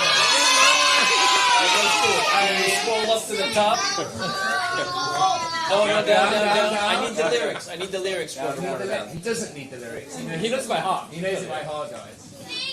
Here we go. There we go. Get your fingers ready to put in your ears. Okay, shh. I used to bite my tongue and hold my breath, scared to rock the boat and make a mess. Stop me anytime, counsel. So I sat quietly, agreed politely, and I guess I forgot that I had a choice. I'll let you push me past the breaking point. That should suffice. Okay, I think that will suffice. Tribunal. All right. Where are we? Cross-examine the. What does it say 78? I'm ready to process that. Mr. Randonier, please cross-examine this witness for us. Mr. Kazmi, I wanted just to make sure that we all understood your opinion here properly. I just hope it's better than your singing. Do you think that the cookies and the milk should be valued before they're eaten? Yes, that's right. Yeah. And you valued that at 1 billion Pakistani rupees? It was 1 billion dirhams, sir. My apologies. Thank you for that clarification. So I assume this value is for both the cookies and the milk together? Yes. And what, in your opinion, would be the value of the cookies alone? About 1,000 dirhams. And the milk, that's 1 billion dirhams? No, I'd say that's 100 dirhams. Well, how do you get to the billion then?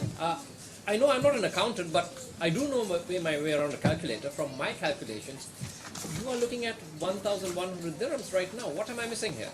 Look, a cookie or a tall glass of cold milk on their own have less value than if they're put together.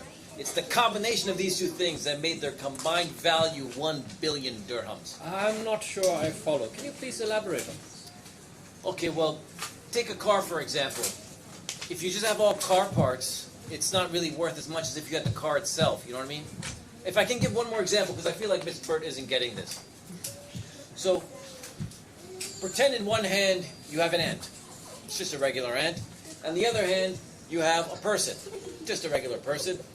Separately, they're not really anything special. But when you put them together, you got Ant-Man. He's got superpowers and everything. That's totally something different. Okay, I think we get it. Moving on. In your expert opinion, would you agree that the cookies and milk look like they were there for everybody? Look, I don't know. That's a factual issue that we were going to skip over. Okay, fine. Mr. Kazmi, coming back to the point you made earlier, wouldn't the value of the cookies and milk, as they stand right now, be the real value? After all, they would have been eaten either way. Look, I've considered this very carefully. And I've thought about when the bad thing happened. Here, look, when the cookies and milk were taken away from the claimant, that's when the bad thing happened. Therefore, the value of what he lost should be at the value of that point in time. So, Mr. Kazmi, before today, have you ever had chewy chips, Ahoy cookies? Yes. And a tall glass of milk? Yes. And have you, again, before today, had them put together? Yes. You're positive about that? I am. And have you had them separately? I have. Were they really better together? In my expert opinion, yes. Can you please elaborate? Look, a cookie by itself leaves certain crumbs and stuff in your mouth. A tall glass of cold milk washes all that down.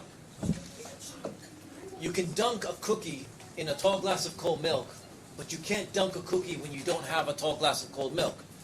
And without a cookie, one cannot dunk it into a tall glass of cold milk. You know what I mean? Right. Thank you, Mr. Kazmi. One last question. Why did the Oreo go to the dentist? Because she lost her filling. No further questions. Okay, Mr. Kazmi, I have a question. How many times have you had cookies and a tall, cold glass of milk together? Quite a few. It's hard to count. Would you say it would be more than 1 billion times? I don't think it's that many. That's kind of crazy. And how about 100 times? Yeah, I think so. In all the years I've been alive, I think 100 times sounds about right. So, it wouldn't be unreasonable for someone with that kind of, let's say, very impressive experience to be considered an expert in the field of milk and cookies, would it? Yeah, but look, I'm an expert in milk and cookies and a tall glass of cold milk. There's a difference. There is, indeed there is. Look, no further questions from me. Okay, great. I think we have a few questions. Hopefully we'll not keep you too much longer, Mr. Kazmi. No problem, Tom. Mr. Kazmi, please refer to me as Mr. President or Mr. Snyder. We are in an arbitral proceeding, not on the playground in El Barsha Park. Sorry, Mr. President, but I'll see you at that merry-go-round in El Barsha Park tomorrow, right? Thank you, and yes, you will. Now, would you be able to value the cookies and milk in their current condition? I could, but I have to be clear, I don't think that's the right time to value them. Yes, we appreciate that, but are you able to come up with that value now? I can, I just need a little bit of time and a pen. It's a crayon, okay. It's a pen.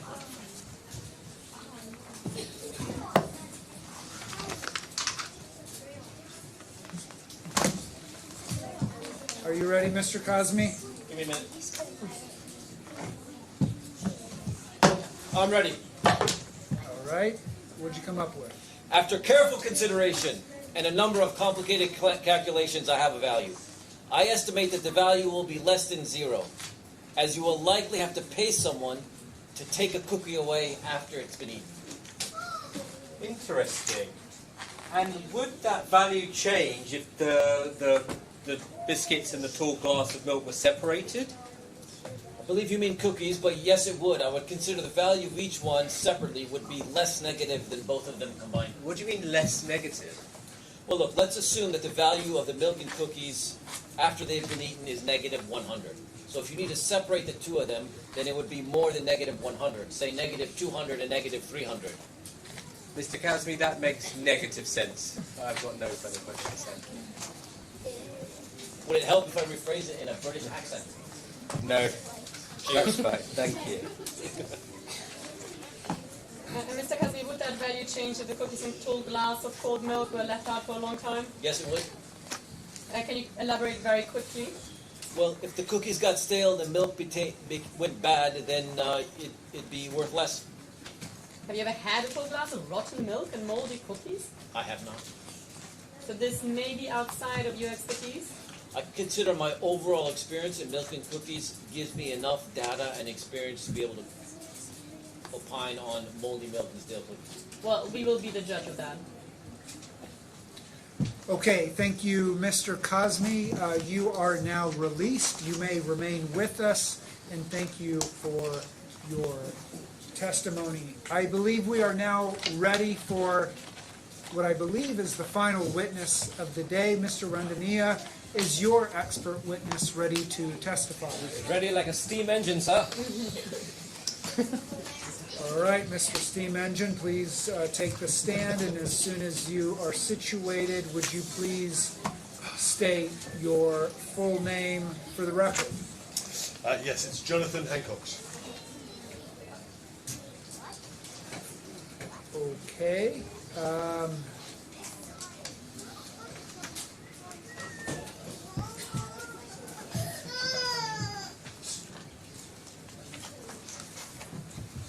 Mr. Hancock, just give us 1 minute, please.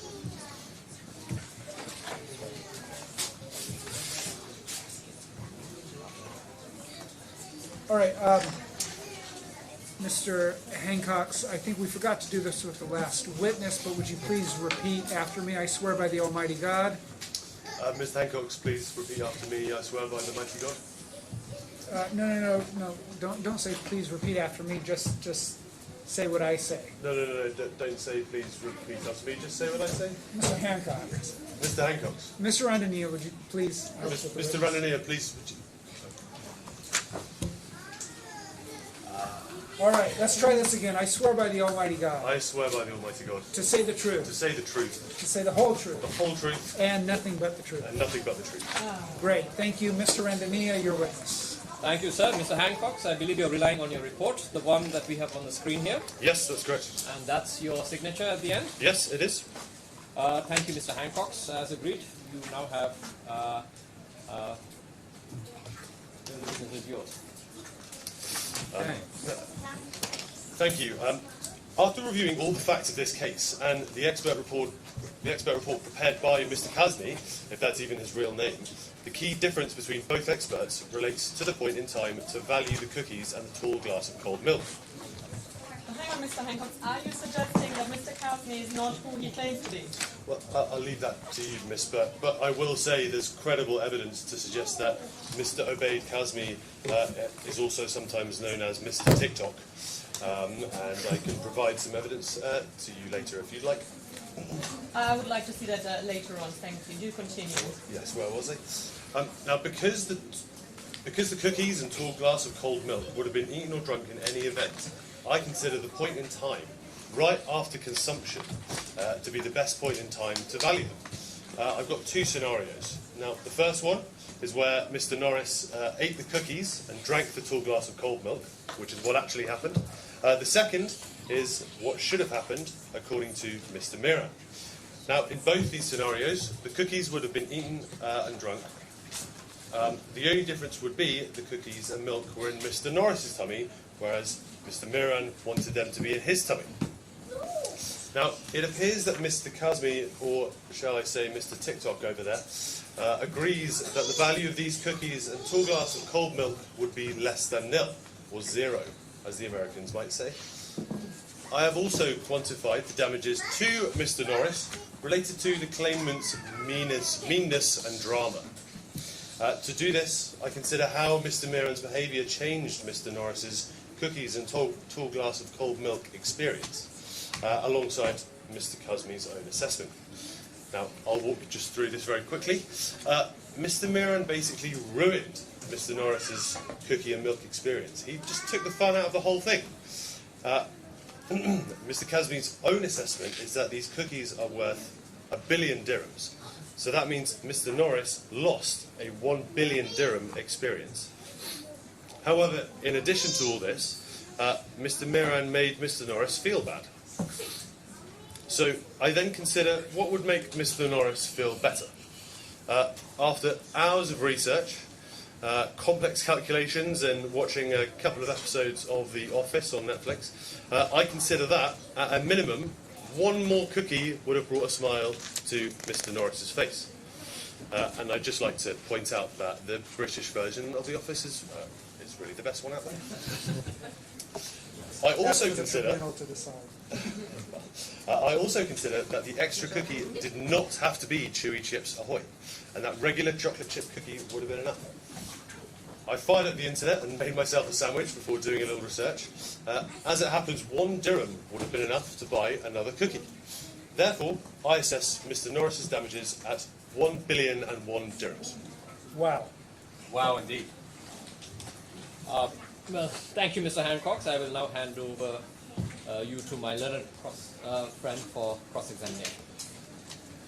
Thank you. So, Mr. Hancox, is it your evidence here today that the value of the cookies and tall glass of cold milk should be taken after they were eaten? Yes, that's right. Now, presumably you don't mean the day after during a bathroom break. So how do you deal with that? Let me see, how can I explain this? You're looking at the difference in the mouth or the person that eats the cookies and drinks the milk, is that correct? Yes. In my expert opinion, the right time to measure the loss is when they entered the mouth. So is that when the cookies and milk enter one's mouth or when they go into everybody's tummies? It would be when they enter one's mouth. Okay, so it's good to know we're not talking about when they leave somebody's body. Absolutely. But the cookies and a tall glass of cold milk were not all eaten and drank at once, isn't that correct? Yes, but they were consumed within a short enough time period where you can look at them as a single incident. Okay, so let's move on. Mr. Hancock, would you consider the Chewy Chips Ahoy as a cookie or a biscuit? I consider that the term used does not have an impact on my calculations. Okay, but just so we can all understand, is it a biscuit or a cookie? Look, whilst preparing my report and analysing the available information, I scrutinised the packaging of these Chewy Chips Ahoys. I note that the box calls them cookies. It doesn't make a difference either way. I personally consider them to be biscuits. But Okay. Thank you very much. One more question, Mr. Hancock. What did the smart cookie say? Hi, I'm Macadamia Nut. Okay, no further questions from me. Mr. Randania, would you like to redirect? Yes, thank you. Mr. Hancock, do you consider yourself an expert in the field of cookies and tall glasses of cold milk? Yes, I do. As some people might be able to see, I've had years of eating a wide variety of cookies. Not just chocolate chip. And tall glasses of cold milk that range from skim, 2%, mostly full fat, and all. That's quite a range of experience. So, is it right to say you're not only an expert on chocolate chip cookies and milk, but you're a wider expert across in the cookies and milk industry? Well, I specifically specialise in tall glasses of cold milk. I would hesitate to provide an opinion on short glasses or strawberry milkshakes. I'd also like to state for the record that the number of years I've been alive is considerably less than my opposing expert. And I defer to the tribunal, but one might say that puts me in a position where I'm much closer to the cookies and milk experience. That brings up an interesting point. If I may elaborate for the tribunal, as you may know, cookies and milk are usually eaten by a younger audience. Since expert Kazmi is clearly significantly further along in years compared to expert Hancock's, I mean, demonstrated by his singing skills, this means his expertise is based on a more recent experience. One might suggest that an old fossil like expert Kazmi is really out of touch and might not really know what he's talking about. I mean, this is a little awkward. I know he is way, way, way older than me, but you know we work together, right? But it's pretty old. Nothing further from me. Thank you. Okay, Mr. Hancock, thank you for your testimony. You are released. The tribunal would now, that brings us to the end of the witness testimony. The tribunal would now like to confer with the tribunal-appointed experts to get their thoughts on the testimony here today. I would ask that the parties, their counsel, and their experts to please leave the room so that we can talk openly with our tribunal-appointed experts about who should win and not win this case. Tell them that I won. Who's the nicest person? Who's got the biggest flower of the city? All right, Mr. Lewis, let's move it along. Get out.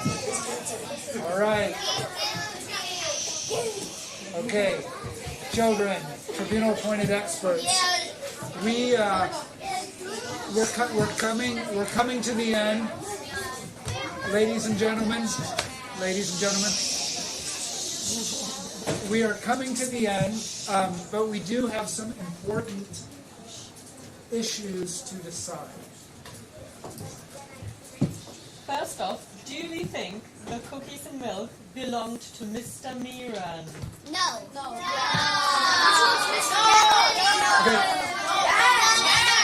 Raise your hand. Who would like to explain why? Yellow hat, you start. No, he Why? can't prove he had a receipt or anything like it. Okay. Does anybody have a different point of view? Well, I think he's right, Mr. Shinehead, because Hey. Order. he asked the pictures. He went up to the stand. They all have reasonable points, but the other guys, he asked the toddler. I don't think he even knew what was going on. Is your last name Lewis? I thought so. All right. The young lady here. Is your last name Lewis? Boy, no. Okay, I all right. explained it as a boy. I'm sorry, this young man. Don't worry, fifth time today. So I personally think that they do belong to him or do not. I am still deciding. However, But we have to make a decision. when Mr. Norris asked the 11-year-old, 11-month-old, to 11-month-old, I personally think that he might have asked him on purpose and is not actually wanting an answer from the 11-month-old. Therefore, because he asked the 11-month-old, he didn't get a correct answer. Therefore, he could.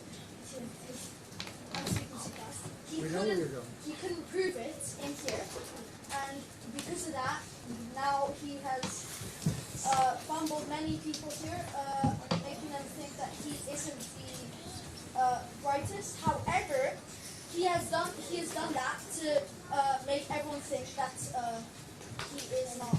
He's playing a game. Okay. Good insights. I see. Yep.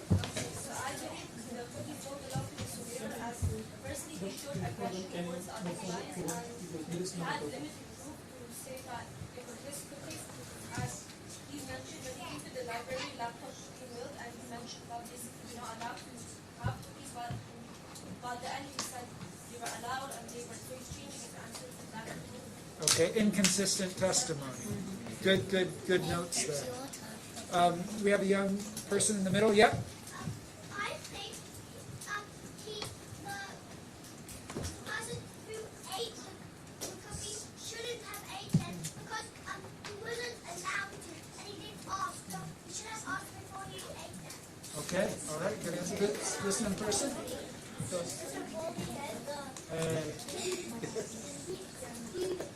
I think it's wrong because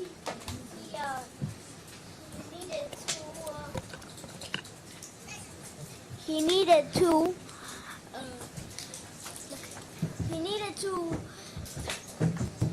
What did he need to do? What is he saying?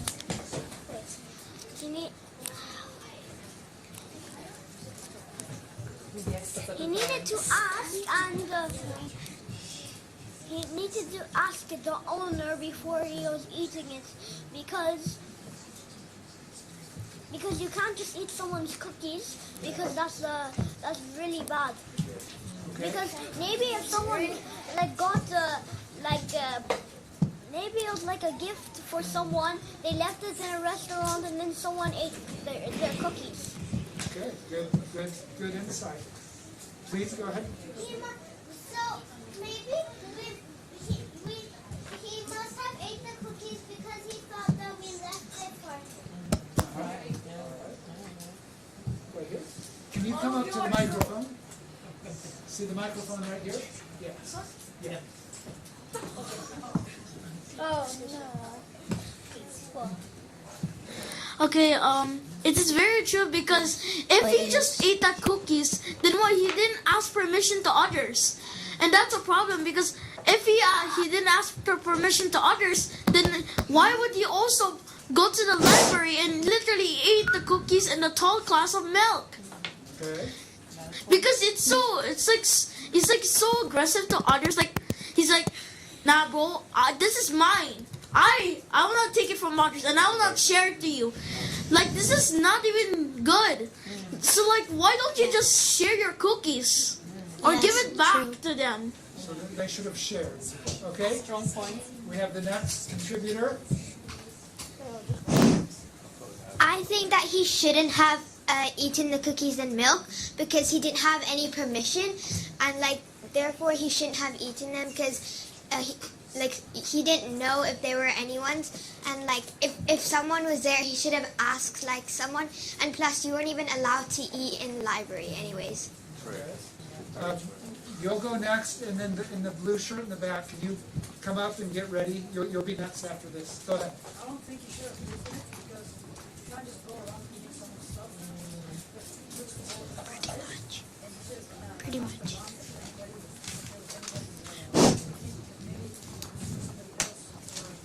What if the librarian put them out for anybody?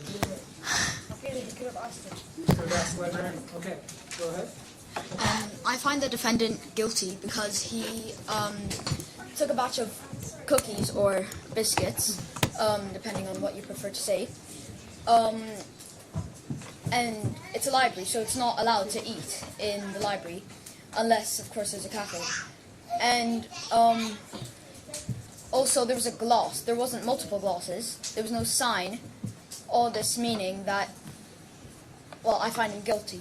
Find him guilty. Okay. All right. We have one more contributor, and then I see a couple people that have spoken but have further comments. Can you go to the microphone? Yep. Yeah. Good. The green light. Okay. You're in a funky mood, I see. Well, I think that the cookies should not have been eaten because he should have asked the owner first. So therefore, he should have asked for permission before eating the cookies in the tall glass of milk. Okay. Okay, now I see two more hands. You guys have already spoken, so very briefly, go ahead into the microphone, and if you can come up and be ready for the microphone. All right. So, to go against this young man's case here, besides him eating the cookie, he might not have known. However, he might have known though. So I'm on his side, and this is because he might be playing the game. But here's the thing: he might have asked the child, and that child can't speak. So he's playing a game, but where is it? Here it is. Mr. John Lewis, the lawyer and for the defendant, had been asking the questions. All right. So here, Mr. Norris spelled the name wrong, and this is spelled his name wrong on the signature. He probably goes every month, and he said yes to eating the cookies and milk, but he's playing. Okay, so this is why I'm on John Lewis's side. John Lewis, or are you talking to him? What's his name? Mr. Mirren, was it? Mirren. This is why I'm on Mr. Mirren's side. Okay. Thank you. Thank you. Yeah, go ahead in the back. Well, no, you. Go ahead. Sure.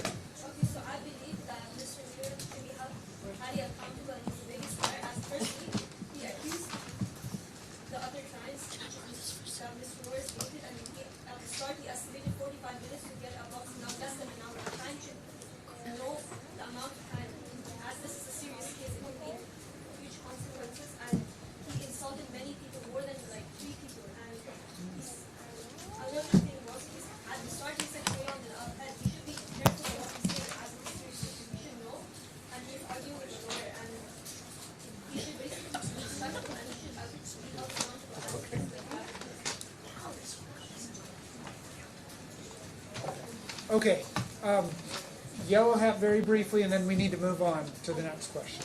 So, I think the Claimant is guilty because he should know, like what she said, the time of how much he's been reading that book, and he should have thought about bringing the cookies and milk to where he was reading to make sure no one stole them.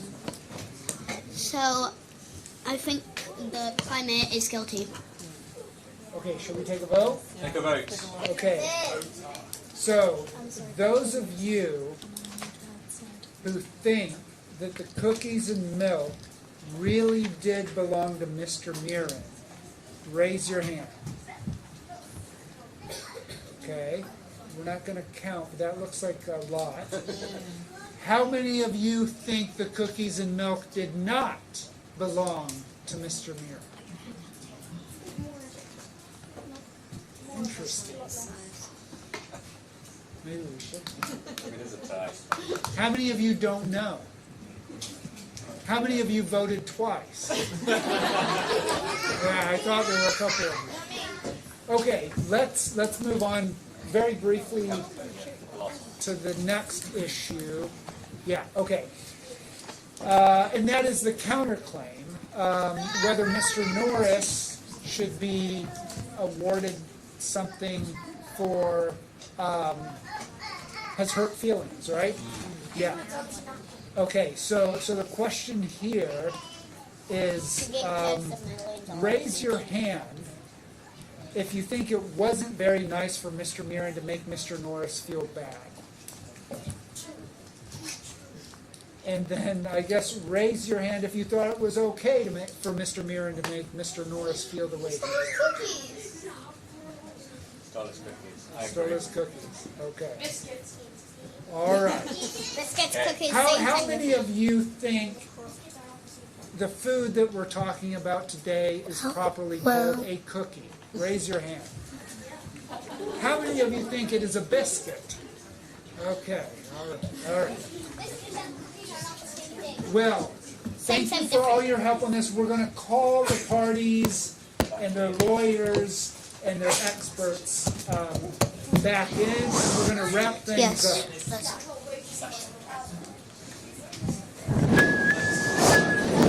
Mr. Lewis. Royalty stuff. Mr. Mirren is guilty.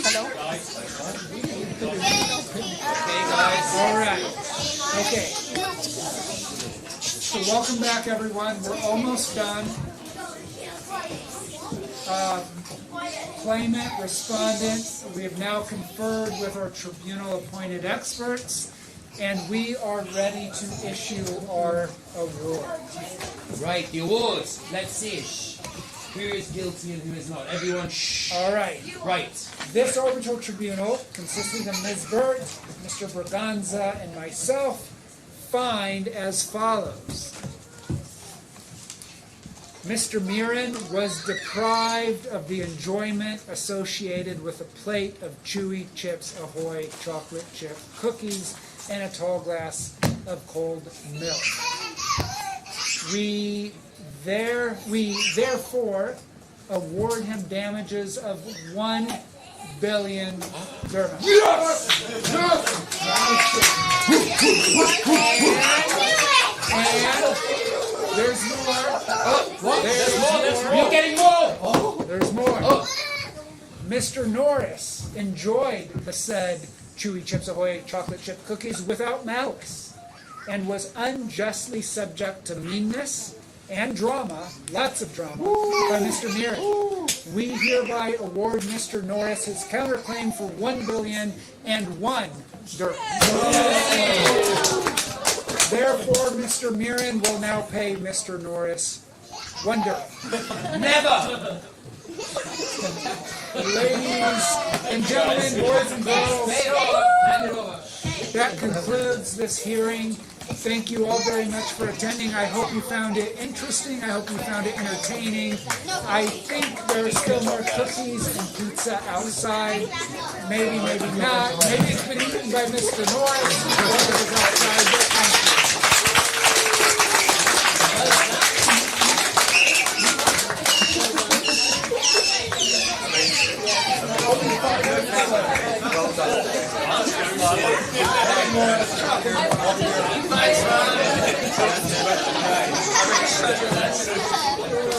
Give me